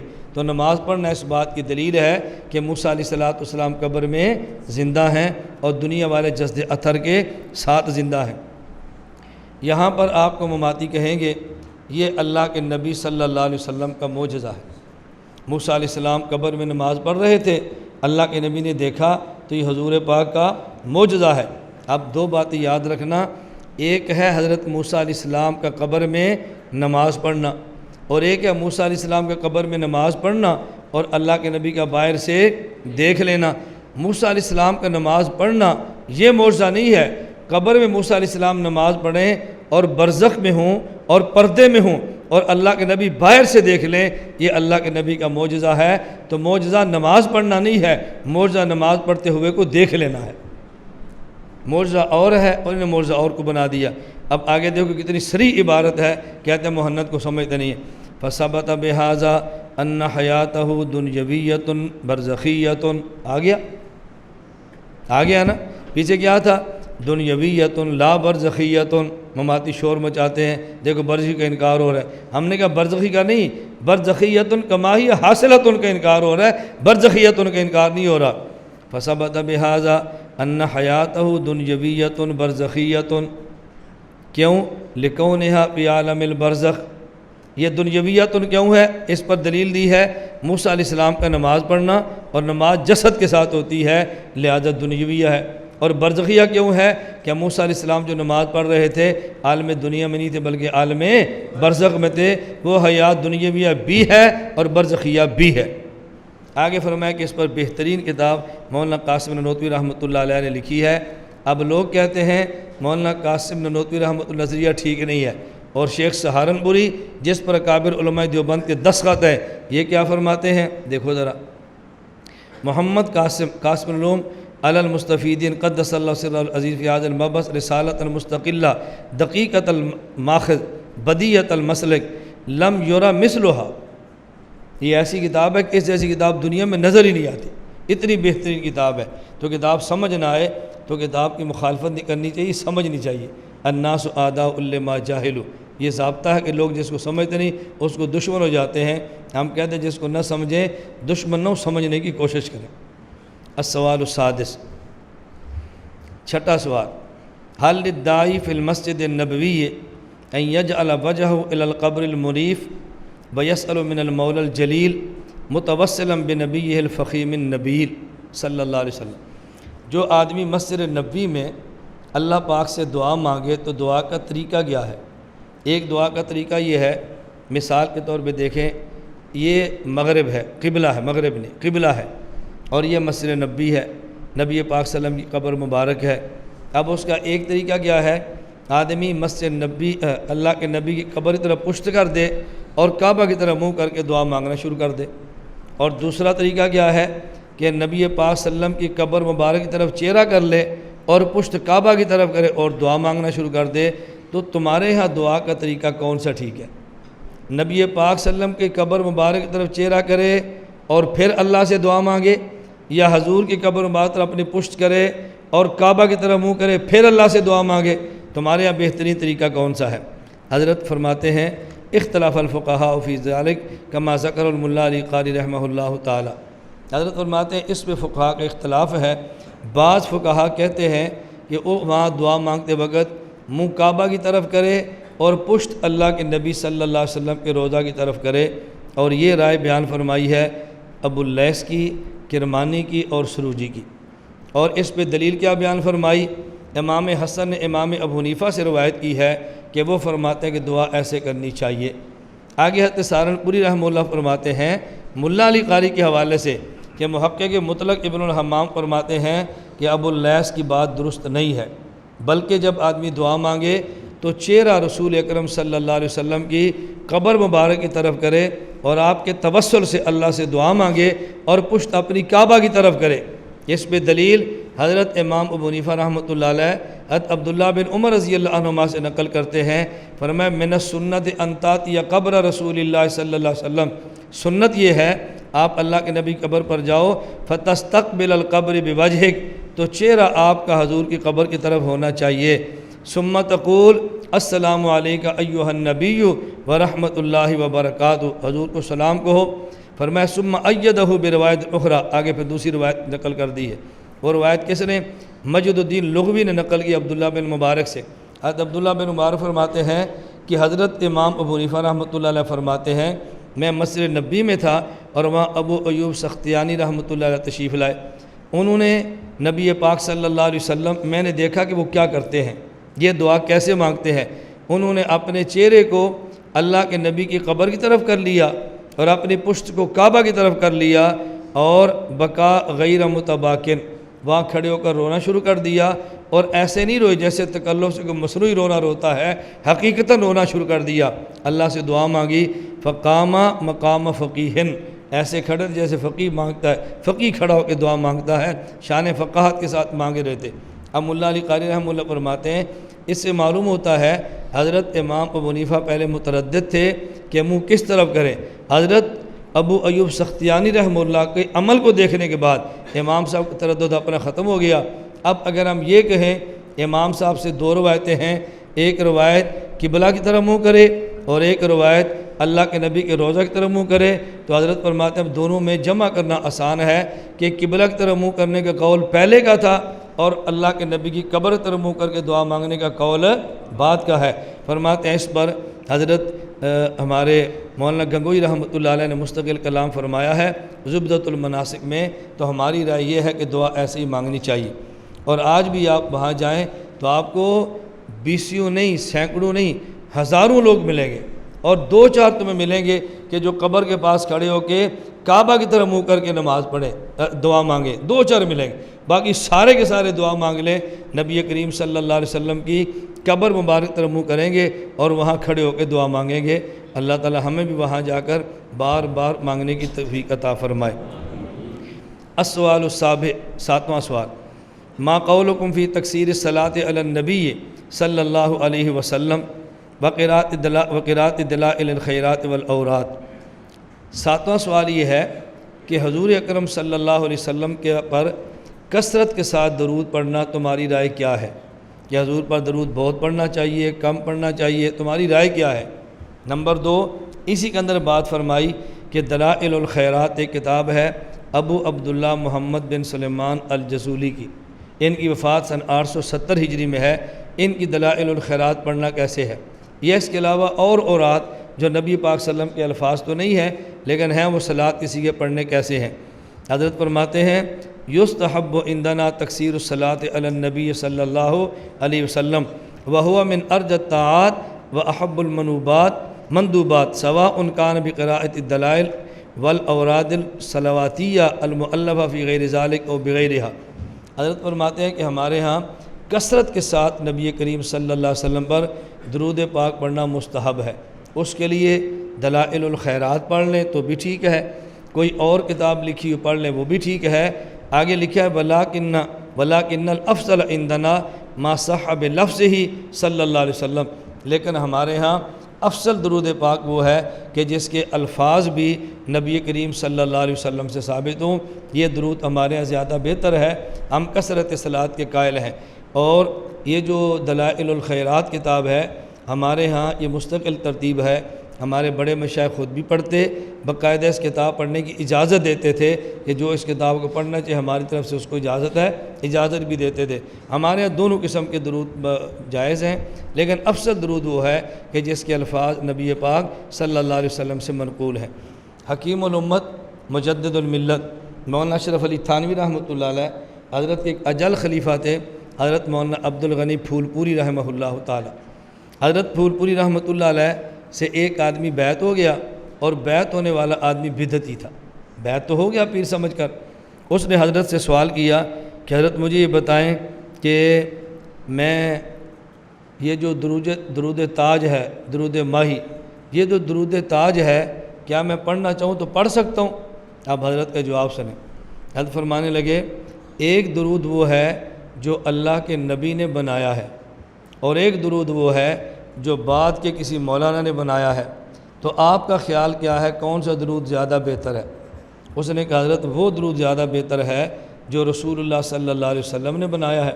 تو حضرت فرمانے لگے اللہم صلی علی محمد وعلی آل محمد کما صلیت علی ابراہیم وعلی آل ابراہیم انک حمید مجید، اللہم بارک علی محمد وعلی آل محمد کما بارکت علی ابراہیم وعلی آل ابراہیم انک حمید مجید۔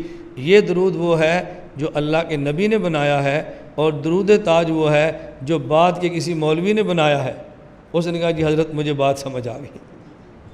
آپ دیکھو بدعتی آدمی کو کیسے بات سمجھ آئی۔ اس نے کہا جی مجھے بات سمجھ آ گئی ہے، وہی درود پڑھنا جی جس کے الفاظ رسول اکرم صلی اللہ علیہ وسلم سے منقول ہیں۔ حکیم الامت حضرت تھانوی رحمۃ اللہ علیہ نے اس لیے ایک مستقل چھوٹا سا کتاب آپ کے علم میں ہے جس میں 40 صیغے ہیں درود شریف کے، زاد السعید کے نام سے آپ نے جمع فرما دیے ہیں۔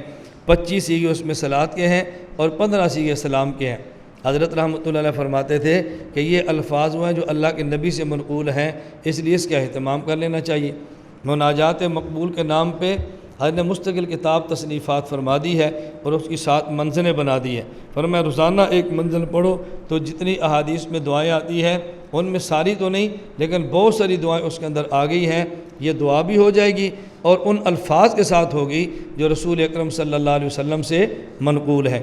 علماء دیوبند یا کثرت کے ساتھ درود پڑھنا مستحب ہے، لیکن افضل وہ الفاظ ہیں جو نبی کریم صلی اللہ علیہ وسلم کی زبان مبارک سے ادا ہوئے ہیں۔ حضرت مولانا عبد الغنی پھول پوری رحمۃ اللہ علیہ کا تذکرہ ہوا تو میں ایک بات عرض کروں، ہمارے شیخ حضرت مولانا حکیم محمد اختر رحمہ اللہ تعالی حضرت پھول پوری رحمۃ اللہ علیہ کے مرید تھے، حضرت سے بیعت تھے، اور حضرت ہندوستان سے ہجرت کر کے کراچی تشریف لے آئے مولانا پھول پوری۔ حضرت حکیم صاحب رحمۃ اللہ علیہ ان کی خدمت کرتے تھے اپنے شیخ کی۔ اب بتائیں حضرت حکیم مختار صاحب جیسا کتنا بڑا عالم ہے اور اپنے شیخ کی خدمت کیسے کرتے؟ جب ہمارے حضرت نے معارف مثنوی رومی کی شرح لکھی اور تقریض کے لیے مولانا محمد یوسف بنوری رحمۃ اللہ علیہ کے پاس بھیجی، مولانا بنوری رحمۃ اللہ فرمانے لگے مجھے معارف مثنوی کو دیکھنے کے بعد پتہ چلا کہ مولانا حکیم اختر مولوی ہے، ورنہ میں سمجھتا تھا کہ عبد الغنی پھول پوری نے نوکر رکھا ہوا ہے دعائیں کوٹنے کے لیے۔ میں جب بھی مولانا پھول پوری کہہ جاتا تو حکیم اختر وہاں کبھی دوائی کوٹ رہا ہوتا، کبھی خمیرہ بنا رہا ہوتا، کبھی حد کی شربت بنا رہا ہوتا۔ حکیم تھے نا تو اپنے شیخ کے لیے نسخے تجویز کرتے تھے۔ کہتا ہے میں نے کتاب دیکھی تو مجھے پتہ چلا کہ حضرت رحمۃ اللہ یہ حضرت مولوی ہیں، ورنہ میں سمجھتا تھا کہ مولانا عبد الغنی پھول پوری نے نوکر رکھا ہوا ہے۔ ایک ہوتا ہے خادم، ایک ہوتا ہے نوکر۔ خادم کا لفظ تو بڑا عزت والا ہے، خادم کا لفظ تو بڑا عزت والا ہے۔ اب تو کسی بڑے سے ملنا ہو تو درمیان میں واسطے ہی خادم ہوتا ہے۔ یہ خادم جو چاہے فیصلے کرتے ہیں، ہمارے ایسا نہیں ہوتا۔ ہمارے اگر کوئی ہو بھی تو میں ساتھ کہتا ہوں میرے علم میں لایا کرو، علم میں۔ میرے کہا طالب علم نے کہا جی آپ ملنا چاہتے ہیں، آپ کو ملنے کوئی نہیں دیتا۔ میں نے کہا ایسا نہیں ہو سکتا، میں جب خود اعلان کرتا ہوں کہ میں زور کے بعد بیٹھا ہوں، عصر کے بعد بیٹھا ہوں، آپ نہیں آتے۔ اب آپ تب آئیں گے جب میں مطالعے کے لیے اندر چلا جاؤں گا تو پھر تو آپ کو روک دیں گے نا۔ اس میں قصور ان کا نہیں، قصور تو آپ کا ہے۔ جو ملاقات کا وقت ہے آپ ملتے نہیں ہیں، اور جو مطالعے کے وقت آپ اندر تشریف لے آتے ہیں، تو پھر وہ تو آپ کو روکیں گے نا بھی اب نہ ہو۔ تو یہ مجبوری ہوتی ہے، ورنہ ہمارے ہاں یہ رکاوٹ کا مسئلہ قطر نہ پورا سال ہے نہ دورہ تحقیق المسائل کے اندر ہے، جس کسی نے ملنا ہو لیکن بات کوئی کام کی ہو۔ اب بات طالب علم بڑے شوق سے آتے ہیں، میں نے ایک بات کرنی ہے، میں کہتا ہوں جی فرماؤ، آہستہ سی بات کرتے ہیں۔ میں کہتا ہوں ذرا اونچی بتاؤ بھائی کیا بات ہے؟ استاد جی آپ کا نمبر ایک بندے نے مانگا ہے، آپ کا نمبر اس کو دے دوں؟ میں نے کہا جب آپ نے اپنے پاس نمبر رکھا تو مجھ سے پوچھ کے رکھا تھا، آپ نے بغیر پوچھے رکھ لیا، اسے بغیر پوچھے کہ دیکھ پھر کیا ہوگا۔ ہمارا نمبر تو اوپن ہے، کوئی چھپا ہوا نمبر تو ہے نہیں، اور فون میں خود سنتا ہوں۔ اگر کبھی بہت مشہوری ہے تو کسی کو دیتا ہوں میں فون سن لینا، ورنہ تو فون میں خود سنتا ہوں۔ میسیج آئے تو میں کہتا ہوں میسیج نہیں پڑھنا، یہ میں خود پڑھوں گا، اور اگر فون ہے اور نام لکھا ہو اس کو بھی نہیں اٹھانا، میں بیک کال کروں گا، اور نام لکھا اور ان نون فون آ جائے اس کو اٹھا کر پوچھ لو بھی آپ کی بات کیا ہے۔ اس سے زیادہ میں فون سننے کا بتاؤ آدمی اہتمام کیا کرے؟ پھر بھی آپ کو گلے رہتے ہیں کہ جی خادم خراب کرتے ہیں، تو پھر میرا خیال ہے خادم نہیں خراب کرتے، خادموں کو آپ خراب کرتے ہیں۔ السوال الثامن والتاسع والعاشر، اب یہ 3 سوال اکٹھے ہیں، سوال نمبر 8، سوال نمبر 9 اور سوال نمبر 10۔ اب اس میں 8واں سوال، حل یصح لرجل ان یقلد احدا من الائمة الاربع فی جمیع الاصول والفروع ام لا؟ ائمہ اربع میں سے کسی ایک امام کی تقلید کرنا صحیح ہے، اصول میں بھی اور فروع میں بھی۔ نمبر 2، والا تقدیر الصحت حل ہوا مستحب ام واجب؟ اگر تقلید کرنا صحیح ہے تو کیا تقلید کرنا واجب ہے یا مستحب ہے؟ نمبر 3، ومن تقلدون من الائمۃ فروعا و اصولا، اور ائمہ اربع میں سے تم کس کی تقلید کرتے ہو؟ 3 سوال ہو گئے۔ نمبر 1، کیا تقلید کرنا صحیح ہے؟ نمبر 2، کیا تقلید کرنا مستحب یا واجب ہے؟ نمبر 3، تم کس کے مقلد ہو؟ حضرت نے تینوں کے جواب دیے۔ نمبر 1، فرمایا لا بد للرجل فی ھذا الزمان ان یقلد احدا من الائمۃ الاربعہ رضی اللہ تعالی عنہم، ائمہ اربع میں سے کسی امام کی تقلید کرنا صحیح نہیں بلکہ ضروری ہے۔ جواب ایک سوال کا۔ نمبر 2، بل یجب، تقلید کرنا مستحب نہیں بلکہ ہمارے یہاں تقلید کرنا واجب ہے۔ اس کی دلیل بیان کی ہے فَإِنَّا جَرَّبْنَا كَثِيرًا، یہ فا تعلیلیہ ہے، دلیل بیان کی ہم نے بہت زیادہ کئی مرتبہ اس کا تجربہ کر کے دیکھا ہے کہ بہت سارے لوگ جو تقلید کو چھوڑ دیتے ہیں، اپنی خواہشات کے پیچھے پڑتے ہیں، نتیجتاً وہ الحاد اور زندگا کا شکار ہو جاتے ہیں، ملحد اور زندیق بن جاتے ہیں۔ اس لیے ہم سمجھتے ہیں کہ تقلید کرنا واجب ہے۔ آگے، نحن و مشائخنا مقلدون فی الاصول والفروع لامام المسلمین ابی حنیفہ رضی اللہ تعالی عنہ، ہم اور ہمارے مشائخ حضرت امام اعظم ابو حنیفہ نعمان بن ثابت رحمہ اللہ تعالیٰ کے مقلد ہیں۔ تینوں کے جواب عنایت فرما دیے۔ اب یہاں 2 باتیں سمجھ لیں۔ پہلی بات یہ، آپ ذرا المحنت شروع میں دیکھیں، جہاں پر پہلا سوال کیا تھا اور پہلے سوال کا جواب دینے سے پہلے حضرت نے فرمایا تھا کہ میں شروع میں کچھ باتیں کہنا چاہتا ہوں، اور وہاں یہ بات فرمائی تھی جمیع طائفتنا و جماعتنا مقلدون لقدوۃ الانام و ذروۃ الاسلام امام الحمام الامام الاعظم ابی حنیفہ النعمان رضی اللہ عنہ فی الفروع، فروع میں مقلد امام صاحب کے ہیں۔ آگے، ومتبعون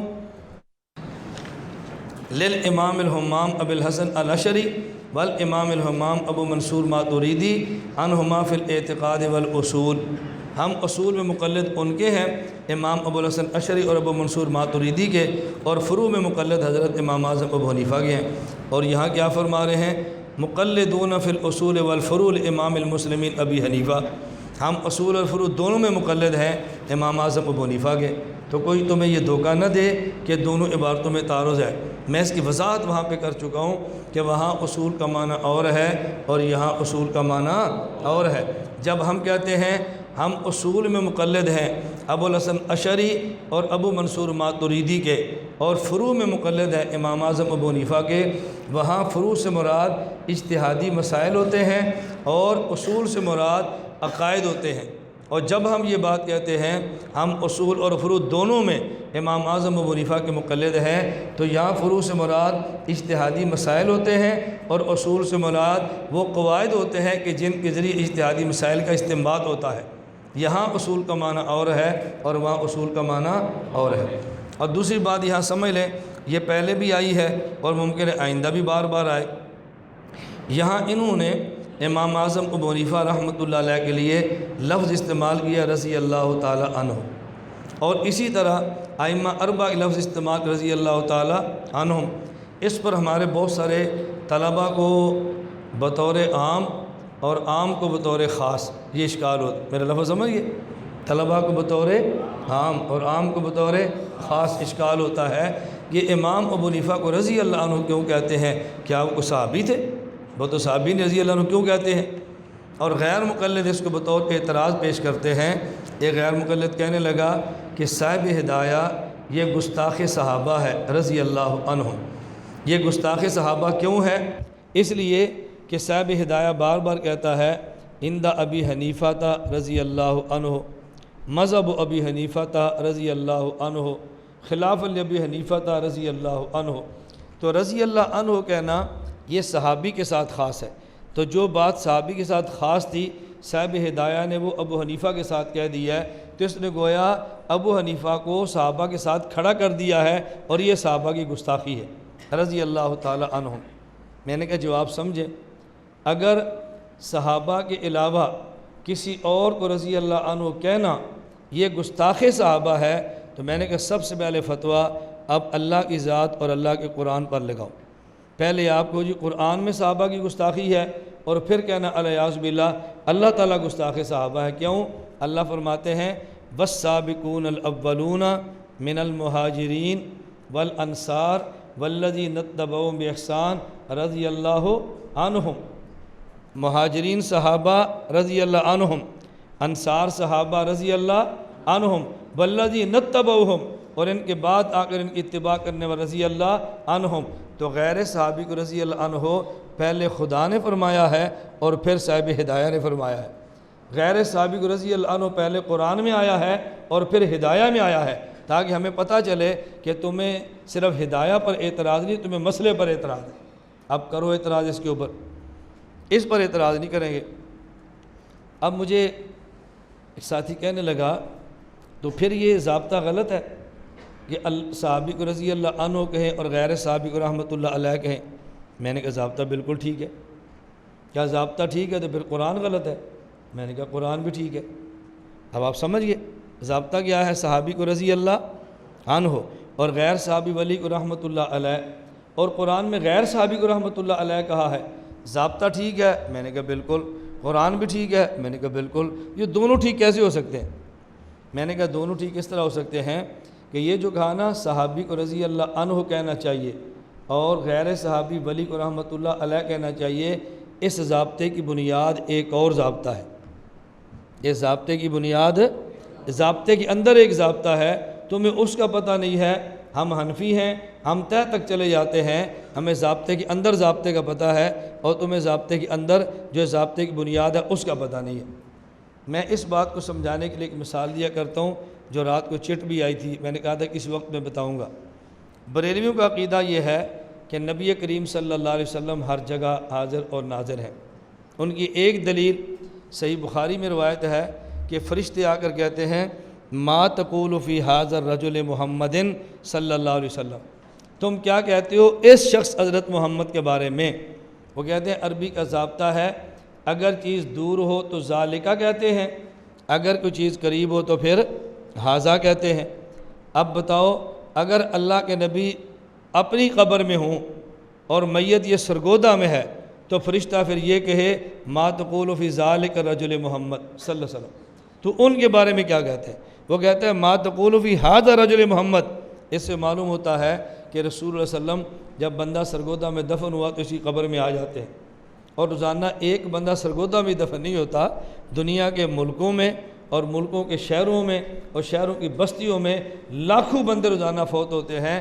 اس کا مطلب یہ ہے کہ لاکھوں قبروں میں لاکھوں مرتبہ سوال ہوتا ہے ما تقول فی ھذا رجل محمد، تو اللہ کے نبی ہر قبر میں آ گئے نا۔ یہی بات تو ہم کہتے ہیں کہ اللہ کے نبی ہر جگہ حاضر اور ناظر ہیں۔ میں نے کہا آپ نے اس بات پہ پکے رہنا، اگر قریب ہو تو ھذا اور دور ہو تو ذالکہ۔ حضرت ابراہیم علیہ السلام نے اپنے علاقے کے مشرکین کا رد کیا۔ ان کے جو مشرک تھے سورج کی پوجا بھی کرتے، چاند کی بھی کرتے اور ستارے کی بھی کرتے۔ ابراہیم علیہ السلام نے ان کے دعوے کو توڑنا چاہا تو سمجھانے کا طرز کیا اختیار کیا؟ فلما جن علیہ اللیل رأى کوکبا، رات چھا گئی، ابراہیم علیہ السلام نے ستارے کو دیکھا تو فرمایا ھذا ربی، یہ رب ہے میرا۔ اس کو استفہامی انداز میں کہو گے تو بات جلدی سمجھ آتی ہے اور نبی پر اعتراض نہیں رہتا۔ استفہامی انداز میں نہیں کہو گے اعتراض بھی آئے گا، جواب دینا پڑے گا اور بات کھلے گی نہیں۔ سمجھ آ گئی بات؟ ابراہیم علیہ السلام نے کیا فرمایا؟ ھذا ربی، یہ میرا رب ہے۔ تم کہتے ہو نا ستارہ رب ہوتا ہے، یہ رب ہے۔ فلما افلا قال لا احب الافلین، جب ستارہ غروب ہو گیا تو فرمایا میں ڈوبنے والوں سے پیار نہیں کرتا۔ اب آدمی جس کو خدا مانے گا اس سے پیار کرے گا یا نہیں؟ اور جس سے پیار نہیں کرے گا اس کی عبادت کہاں سے کرے گا؟ کیسی بلیغ حضرت ابراہیم علیہ السلام نے کتنی بلیغ گفتگو فرمائی ہے۔ یہ نہیں فرمایا کہ میں ڈوبنے والے کو خدا نہیں مانتا، فرمایا میں ڈوبنے والے کا پیار تک نہیں کرتا، خدا کہاں سے مانوں گا؟ خدا مانگنا تو بہت اوپر کی بات ہے، اور پیار تو آدمی چھوٹی سی بات پر بھی کر لیتا ہے کہ نہیں کر لیتا؟ وہ کر لیتا ہے کہ نہیں؟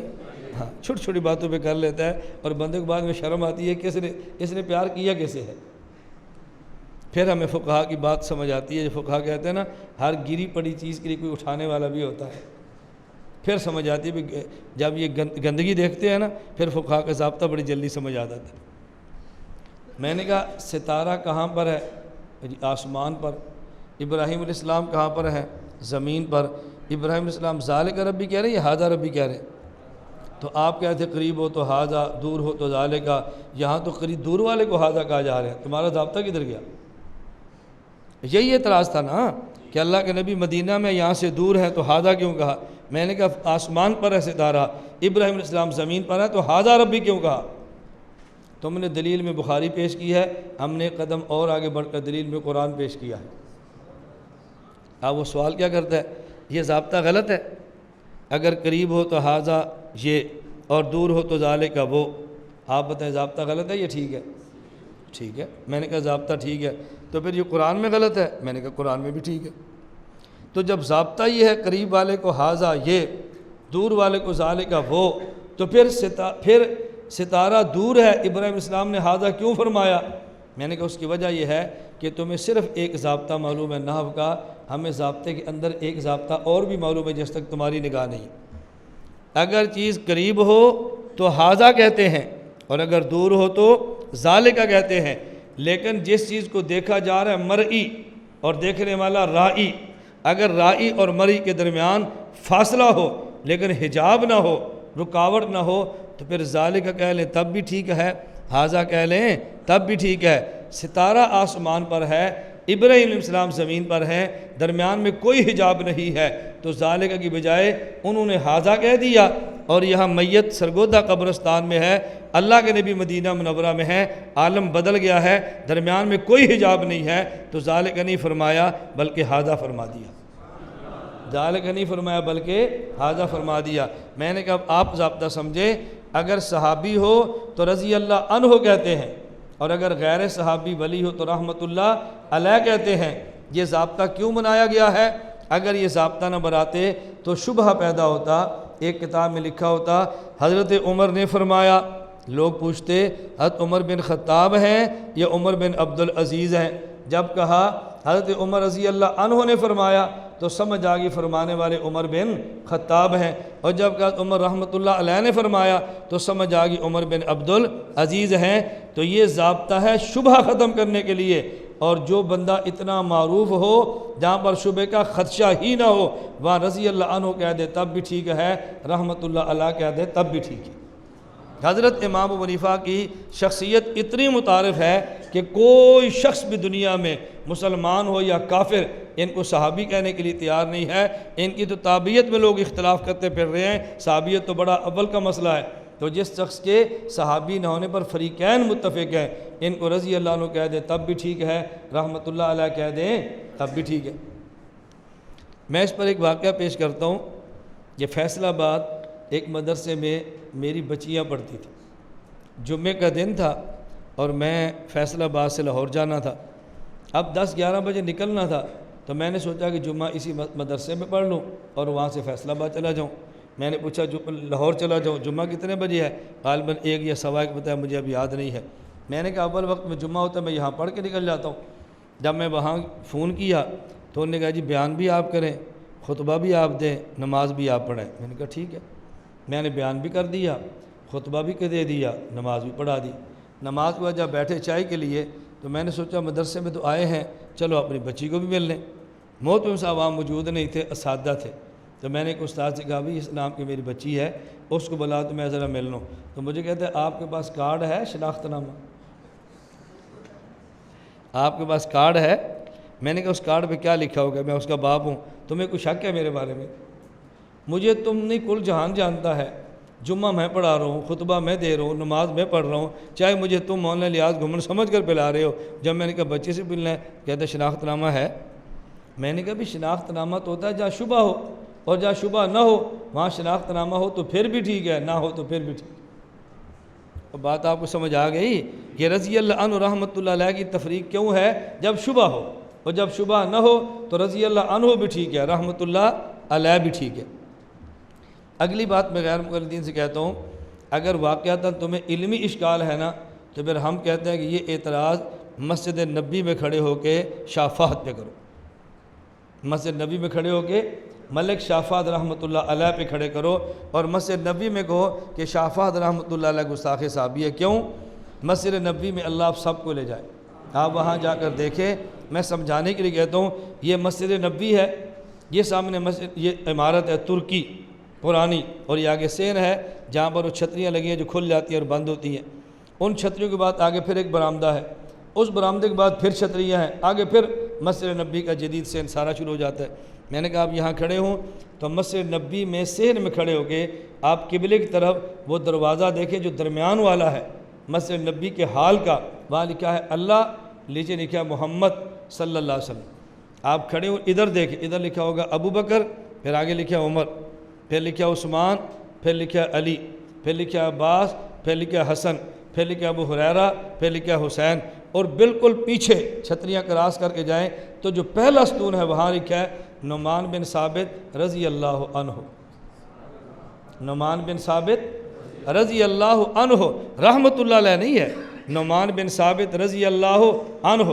آگے لکھا ہے اگلے ستون پہ مالک بن انس رضی اللہ عنہ، آگے لکھا ہے احمد بن محمد بن حنبل رضی اللہ عنہ، آگے لکھا ہے محمد بن ادریس شافعی رضی اللہ عنہ، و اسی ترتیب سے ہے، پہلے امام صاحب، پھر امام مالک، پھر امام احمد، پھر امام شافعی، یوں لکھا ہے۔ میں نے کہا اعتراض کرنا ہے تو پھر مسجد نبی پہ کھڑے ہو کر کہو نا شاہ فہد گستاخ صحابہ ہے، کہ جس نے ابو حنیفہ کو رضی اللہ عنہ لکھ دیا ہے، پھر ہمیں سمجھ آئے کہ یہ مسئلہ ہے یا ریال کا چکر ہے۔ اگر مسئلہ ہے تو ہدایہ پر اعتراض ہے تو ان پر اعتراض کیوں نہیں ہے، اور اگر مسئلہ نہیں ہے تو بلا وجہ بغض اور نفرت سے آپ ہدایہ پر اعتراضات کرتے پھرتے ہیں۔ اس لیے میں کہتا ہوں تمہیں بات سمجھ آتی ہے، لیکن تم اتنی سمجھ بھی آتی ہے کہ بات کہاں کہنی ہے اور کہاں نہیں کہنی۔ گزارش سمجھ آ گئی؟ آگے دیکھیں السوال الحادی عشر، 11واں سوال، وَهَلْ يَجُوزُ عِنْدَكُمْ الاشتغال بأشغال صوفیہ وبیعتهم وهل تقولون بصحة وصول الفیوز الباطنیہ عن صدور الاکابر وقبورهم وهل يستفید اہل السلوک من روحانیت المشائخ الاجلہ ام لا؟ کیا تمہارے ہاں جائز ہے صوفیہ کے جو اشغال ہیں ان میں مشغول ہونا، ذکر کرنا، مراقبہ کرنا، بیعت کرنا، اور کیا تم سمجھتے ہو کہ اکابر کے سینے سے اور اکابر کی قبور سے بندہ فیض حاصل کرنا چاہے تو کر سکتا ہے؟ کیا تم اس کو مانتے ہو؟ اور اسی طرح بڑے بڑے مشائخ کے روحانی فیض کے تم قائل ہو؟ یہ سوال کیا۔ اب جواب سمجھیں۔ فرمایا یستحب عندنا اذا فرغ الانسان من تحصیل عقائد و تحصیل المسائل ضروریہ من الشرع، جسے ہم کہتے ہیں عالم فاضل، اس کا مطلب یہی ہے ہمارے یہاں مستحب یہ ہے کہ جب آدمی عقائد اور ضروری مسائل کو سیکھ لے، آج کے دور میں درس نظامی کا فاضل ہو جائے، عالم بن جائے، تو پھر اس کو چاہیے ایسے آدمی سے بیعت کرے راسخ القدم فی الشریعہ، جو شریعت میں بڑا پختہ ہو، زاہداً فی الدنیا، دنیا کا طالب نہ ہو، دنیا سے بے رغبت ہو، راغباً فی الآخرہ، آخرت کو طلب کرتا ہو، قد قطع عقبات النفس، وہ نفس کی گھاٹیاں ان کو کراس کر چکا ہو، وتمرن فی المنجیات، اور جو شریعت کے اعمال نجات دینے والے ہیں ان کی پابندی کرتا ہو، وتبطل عن المہلکات، اور گناہ کبیرہ اور صغیرہ پر اصرار اس سے بچتا ہو، کاملاً مکملاً، خود بھی کامل ہو اور دوسرے کو مکمل کامل کر سکتا ہو، وَيَضَعُ يَدَهُ فِي يَدِهِ، اس کے ہاتھ کے اندر اپنا ہاتھ دے دے، وَيَحْبِسُ نَظْرَهُ فِي نَظْرِهِ، اس کی نظر میں اپنی نظر میں لا دے، وَيَشْتَغِلُ بِاشْتِغَالِ صوفیہ، اور صوفیہ کے جو اشغال ہیں ذکر، فکر، فنائے کلی، اپنے آپ کو شیخ کے اندر فنا کر دے. کہتے ہیں نا فنا پہ شیخ اس اپنے آپ کو شیخ میں فنا کر دے. وَيَقْتَسِبُ النِّسْبَةَ الَّتِي هِيَ النِّعْمَةُ الْعُظْمَى وَالْغَنِيمَةُ الْكُبْرَى وَهِيَ الْمُعَبَّرُ عَنْهَا بِلِسَانِ الشَّرْعِ بِالْإِحْسَانِ.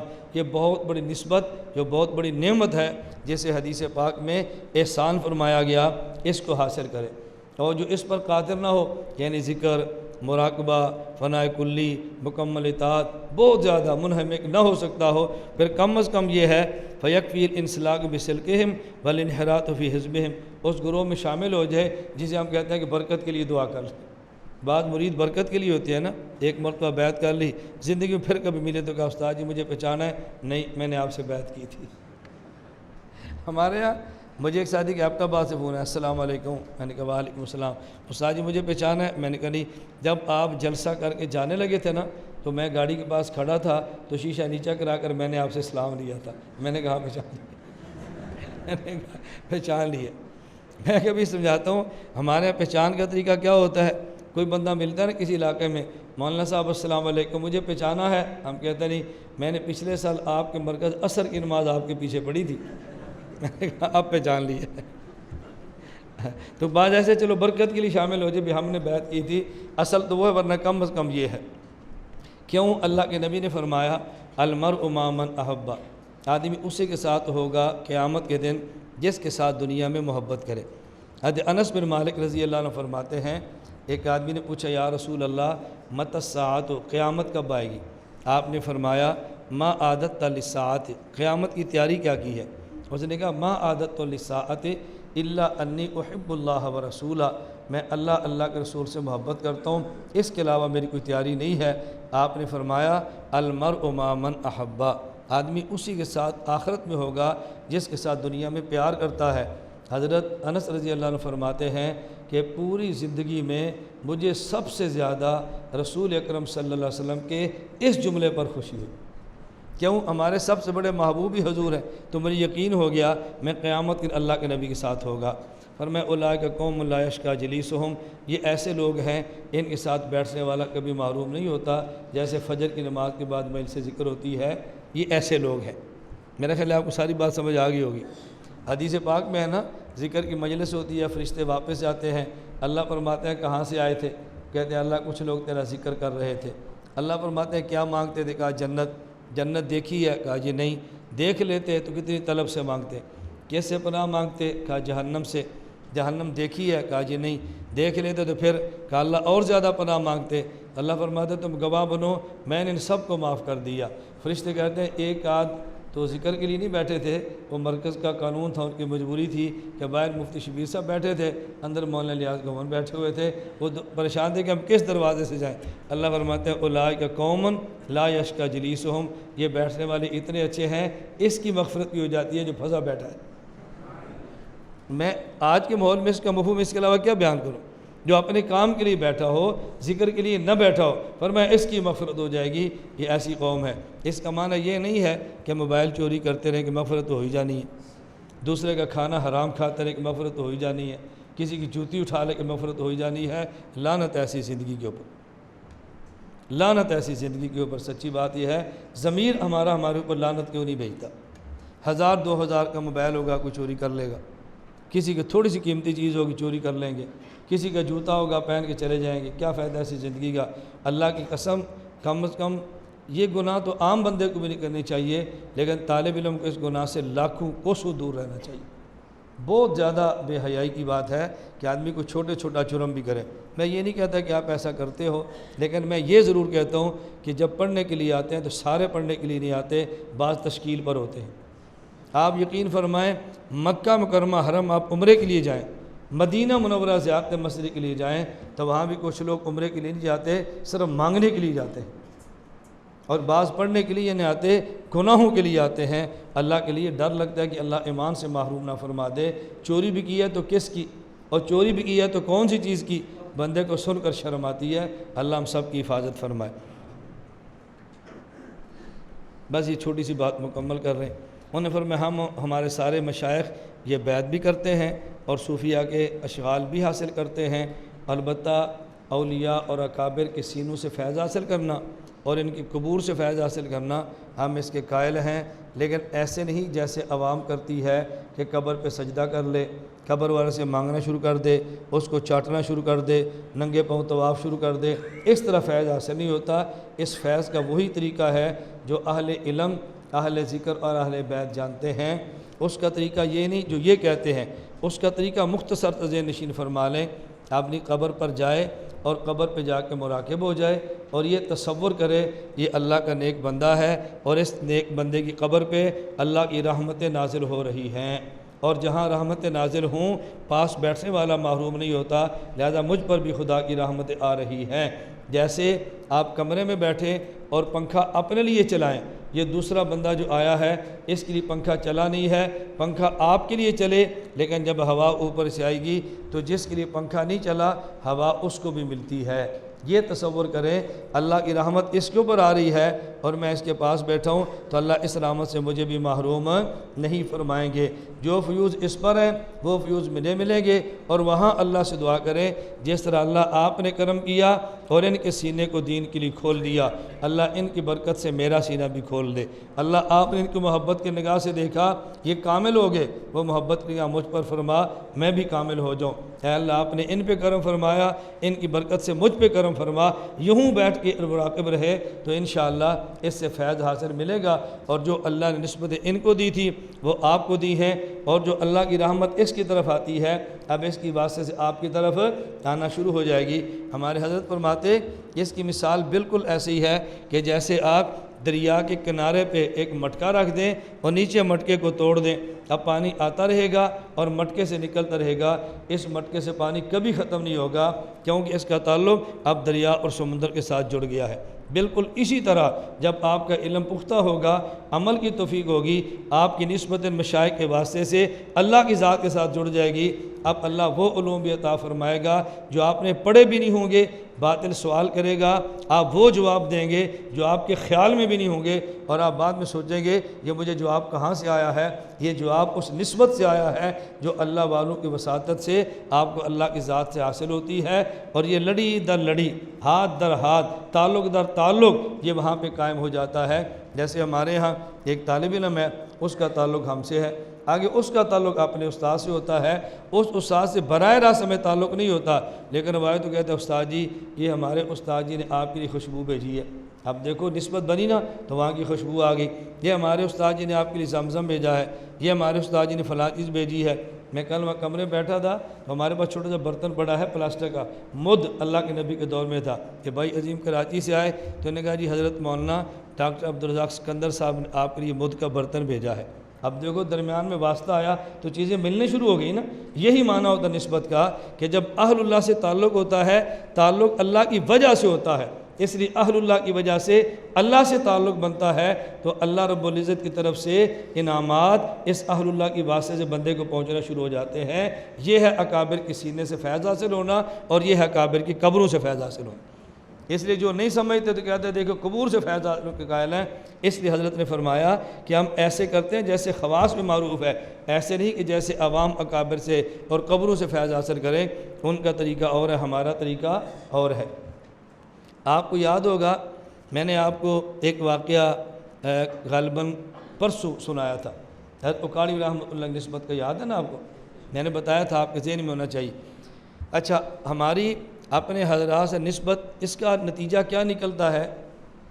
شیخ سے تعلق گہرا ہو تو فیض کیسے ملتا ہے؟ ایک ہوتی ہے تھیوریاں، میں پریکٹیکل لائف عملی زندگی میں آپ کو دو واقعے سناتا ہوں، ایک اپنے پیر کا اور ایک اپنے مرید کا۔ پہلے میرے پیر کا سنیں پھر میرے مرید کا سنیں۔ حضرت شاہ کی محمد اختر صاحب رحمۃ اللہ علیہ یہ میرے شیخ ہیں۔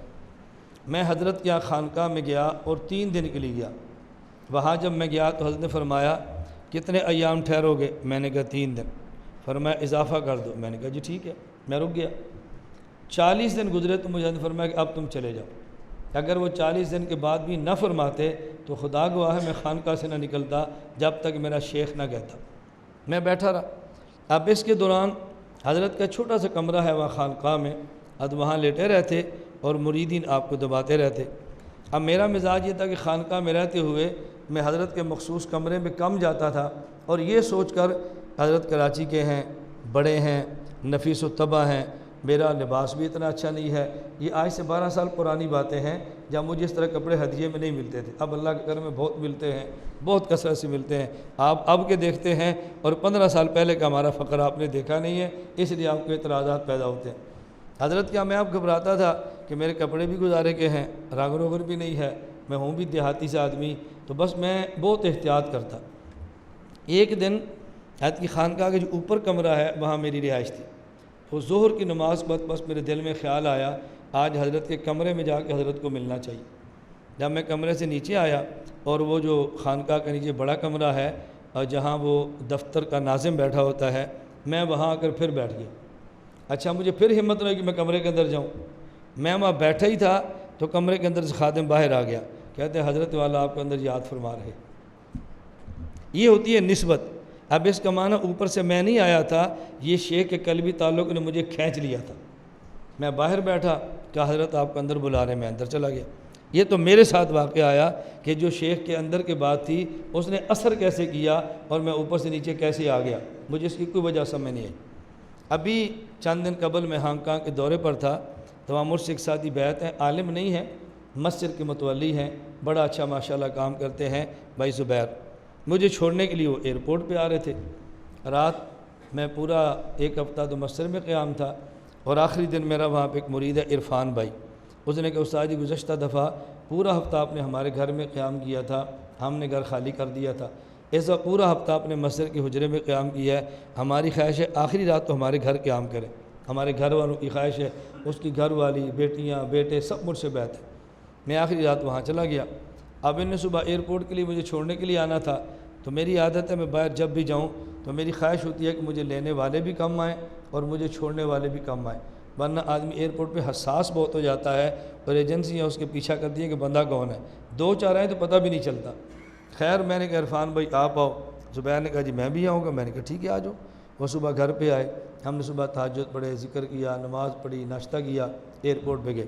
اب ہم ایئرپورٹ پہ جا رہے تھے، اندر جہاز کی طرف مجھے چھوڑنے کے لیے ہم نے وہ اپنا بورڈنگ پاس لے لیا تھا چھوڑنے کے لیے۔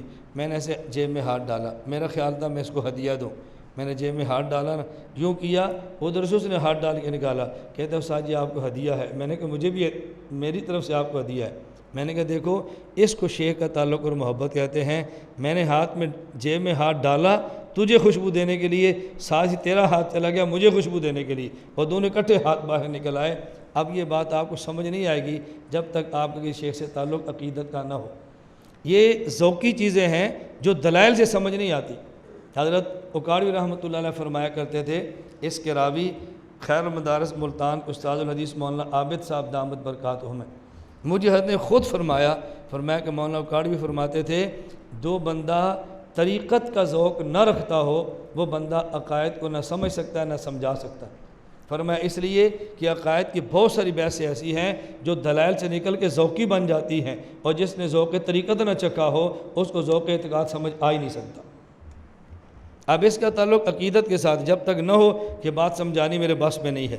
تو میں یہ کہہ رہا تھا کہ وہ روحانی فیض حاصل کرتے ہیں، روحانی فیض کیسے حاصل کرتے ہیں، اس پر ایک واقعہ وہ سنیں جو حکیم الامت مجدد الملت مولانا اشرف علی تھانوی رحمۃ اللہ علیہ نے بیان فرمایا ہے۔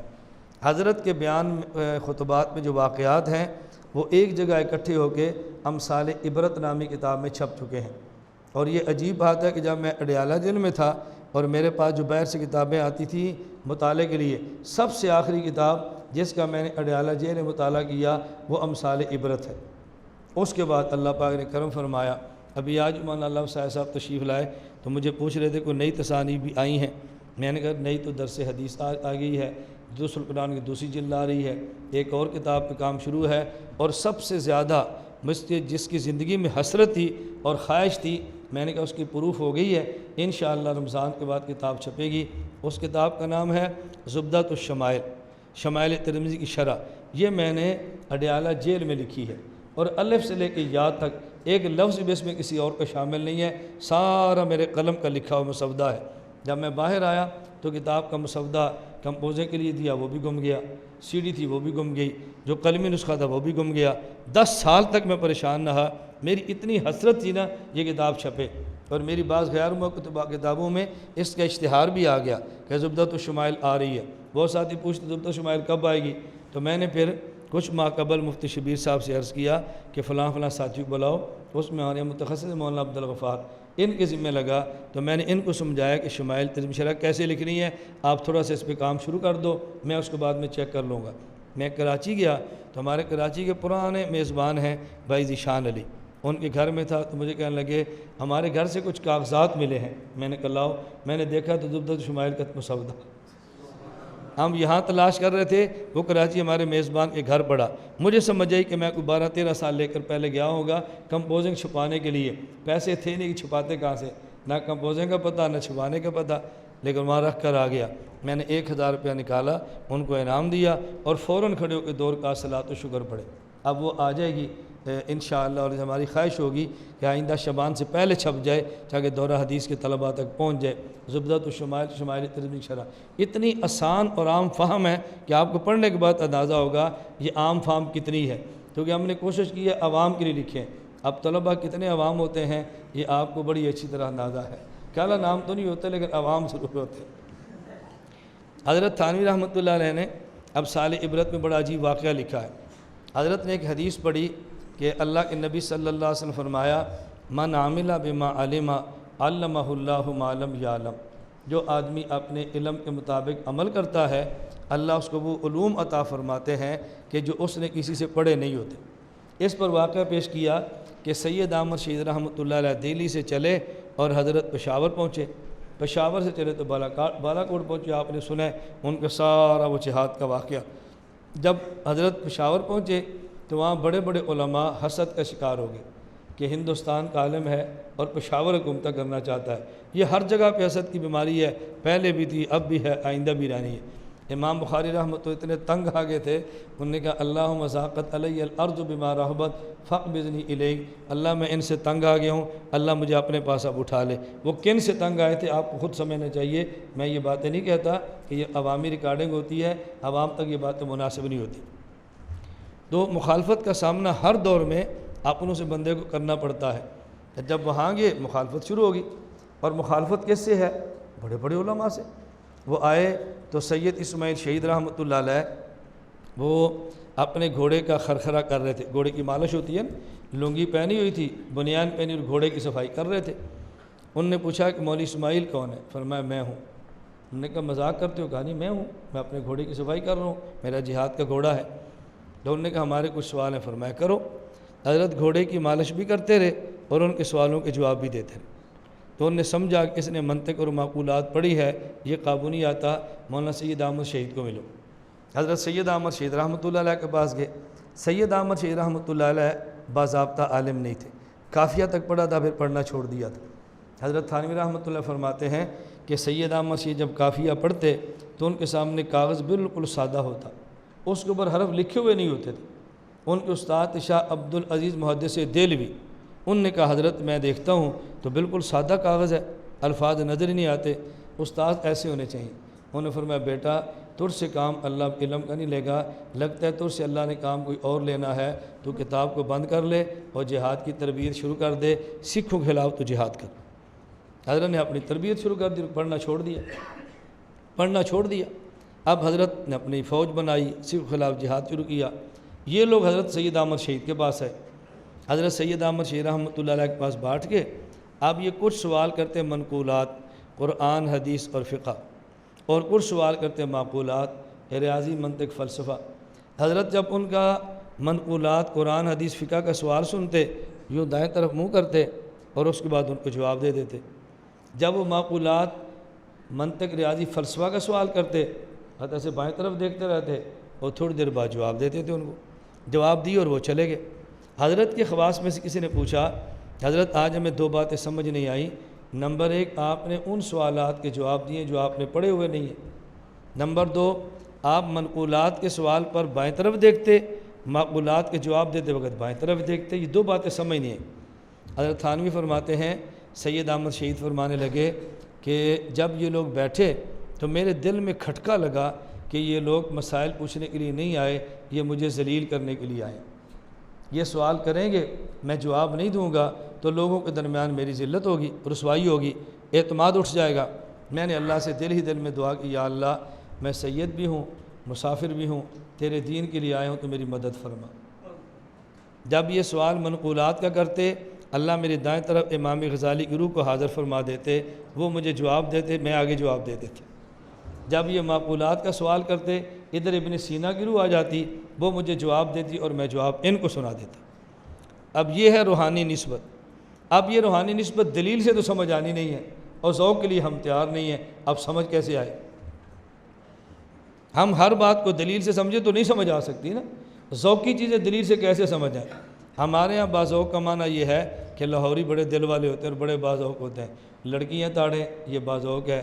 چھوٹے بریش لڑکوں کو چیک کرے، یہ باذوق ہے۔ شراب پیے، باذوق ہے۔ ننگی فلمیں دیکھے، بڑا باذوق ہے۔ گندے لطیفے سنے، بڑا بشوق ہے۔ ہمارے ہاں جب بے ذوقی اتنی غالب ہے کہ ذوق کا معنی ہی بدل گیا ہے، اب ان کو کیا سمجھائیں کہ باذوق کسے کہتے ہیں؟ میں اس لیے گزارش کرتا ہوں، اللہ ہم سب کو گناہوں سے پاک زندگی عطا فرمائے۔ یہ جو میں بار بار کہتا ہوں، فجر کے بعد تھوڑا ذکر کر لیں، تھوڑا کر لیں، فجر کے بعد ذکر کر لیں، تلاوت کر لیں، کچھ دن گیٹ سے باہر نہ جائیں۔ آپ لوگ جو کرتے ہیں یہ مت سمجھے کہ میرے علم میں نہیں ہوتا، بس میری عادت نہیں ہے شخصی طور پہ بات کہہ کے ڈانٹنے کی۔ میں نے کہا دروازہ بند ہے، باہر کوئی جائے۔ کتنے صاحب فضل و کمال ہیں جو پیچھے سے جا رہے ہوتے ہیں۔ بندے کو شرم آنی چاہیے، بندے کو شرم آنی چاہیے، شرم آنی چاہیے۔ بھئی استاد منع کر رہا ہے کہ گیٹ سے باہر نہیں جانا، وجہ بتا رہا ہے۔ اس کی یہ نہیں میں نے کہا گیٹ سے نہ جاؤ، ادھر سے جاؤ۔ بنی اسرائیل کا جرم کیا تھا؟ وہ مچھلیاں کہاں سے پکڑتے اور کیسے شکار مارتے تھے؟ خدا نے بندر اور خنزیر کی طرح ذلیل کر دیا ان کو۔ جب آدمی نبی کا وارث جس کو استاد بھی سمجھتا ہو اور اس کی بات کو یوں توڑے اور پھر یہ توقع رکھے میں 12 دن پڑھوں گا مجھے فیض حاصل ہوگا، سوال ہی پیدا نہیں ہوتا۔ اس لیے کچھ دن گزرتے ہیں تو پھر خیالات بھی آتے ہیں، پھر وساوس بھی آتے ہیں۔ کبھی کھانے کا بہانہ ہے، کبھی گرمی کا بہانہ ہے، کبھی سبق سمجھ نہ آنے کا بہانہ ہے، کبھی شرارتیں ہیں، کبھی گناہ ہے۔ اس کی وجہ جب آپ نے دل سے قبول کیا ہی نہیں ہے تو مجھے بتائیں فیض ملے گا کیسے؟ کیسے فیض مل سکتا ہے؟ میں اس لیے آپ کی خدمت میں رونا روتا ہوں، کم از کم یہ 12 دن اللہ کے لیے مجھے دے دو، اللہ کے لیے 12 دن مجھے دے دو۔ آپ کو 12 دن کے بعد احساس ہوگا آپ کی علمی اور عملی زندگی میں کتنی ترقی ہوئی ہے، یہ آپ خود محسوس فرمائیں گے۔ آپ اپنی قلبی بلندی کا مطالعہ نہ فرما سکے نا تو مجھے کہنا کہ ہمیں محسوس نہیں ہوا، لیکن شرط ہے کہ 12 دن ہماری ترتیب پر گزار لیں۔ میری گزارش سمجھ آ رہی؟ آپ 12 دن گزار کے گھر جاؤ گے، ایمان کے ساتھ بتانا کیا ہر بندے کے گھر میں بجلی بند ہو تو UPS کا انتظام ہوتا ہے؟ جھوٹ نہیں بولنا۔ ہر بندے گھر میں بجلی جائے تو جنریٹر کا انتظام ہوتا ہے؟ ہم نے صرف آپ کی بجلی کی وجہ سے جنریٹر کرائے پہ لیا ہے 3000 روپے یومیہ کرایہ، یہ چلے یا نہ چلے۔ 500 روپے اس کو چلانے والے کا کرایہ یومیہ، وہ چلے یا نہ چلے، صرف اس وجہ سے کہ ہماری دعوت پر دور سے آئے ہیں، ان حضرات کو گرمی محسوس نہیں ہونی چاہیے، اس کے لیے ہم نے قرض اٹھا رہے ہیں کہ آپ کو تکلیف نہ ہو۔ میں جھوٹ نہیں بولتا، خدا گواہ ہے، میرے ہاں رات مہمان تھے، میرے گھر کا سالن بھی تھا اور مرکز کا سالن بھی تھا۔ میں آپ کو دیانتداری سے کہہ رہا ہوں، ہمارے مرکز کا سالن کا کھانا میرے گھر کے کھانے سے اچھا پکا ہوا تھا۔ میں نے اپنے دسترخوان پہ گھر والا کھانا نہیں کھایا، مرکز والا سالن کھایا، لیکن آپ ہیں کھانا ٹھیک نہیں ہے۔ آپ گھر جائیں، جھوٹ نہ بولیں، پھر دیکھنا کہ اس طرح وقت پہ کس آدمی گھر میں ماں کھانا پکاتی ہے۔ کبھی لکڑیاں نہیں ہیں، کبھی گیس نہیں ہے، کبھی سبزی نہیں ہے، کبھی گھی نہیں ہے، کبھی کھانا جلدی ہے، کبھی دیر سے ہے، اور یہاں پورے وقت پہ آپ جاتے ہیں، دسترخوان لگا ہوتا ہے، ٹھنڈا پانی موجود ہوتا ہے، ناپ سے برتن دھلاتے ہیں، ناپ سے خدمت کراتے ہیں۔ خواہش کیا ہے؟ ان کا وقت ضائع نہ ہو۔ آپ دیکھیں خدمت پر چھوٹے چھوٹے بچے ہم نے روک لی کتابوں کے، نہیں بیٹا خدمت آپ کرو، اور یقین کرو میں ان طلباء کو داد دیتا ہوں۔ ایک بار میں نے کہا نہیں جانا، کہا استاد جی نہیں جانا، خدمت کرو، کہا جی کریں گے۔ اب یہ جو دعائیں ہیں آدمی کو کیسے آگے لے جاتی ہیں آپ اس کا اندازہ بھی نہیں فرما سکتے۔ میں صرف اس پہ کہہ رہا ہوں ہمارے اکابر رحمہ اللہ کا مزاج کیا تھا۔ انہوں نے کہا نا ہمارے یہاں کیا تھا، بل فنا الکلی فی، شیخ مرید اپنے شیخ میں خود کو فنا کر دے، جب تک فنا نہیں کرتا آدمی کی ترقیات نہیں ہوتی۔ درسگاہ ہو تو قیل و قال ہے، اور جب خانقاہ ہو تو پھر حال ہے، بس پھر حال ہے، پھر چھوڑ دے قیل و قال کو۔ آپ دیکھیں نا زندگی کیسے بدلتی ہے۔ اللہ کرے ہماری زندگی بدل جائے، اللہ کرے آپ کی زندگی بدل جائے۔ وآخر دعوانا ان الحمدللہ رب العالمین۔ لا الہ الا اللہ، لا الہ إلا الله لا إله إلا الله ما لنا رب سواه لا إله إلا الله لا إله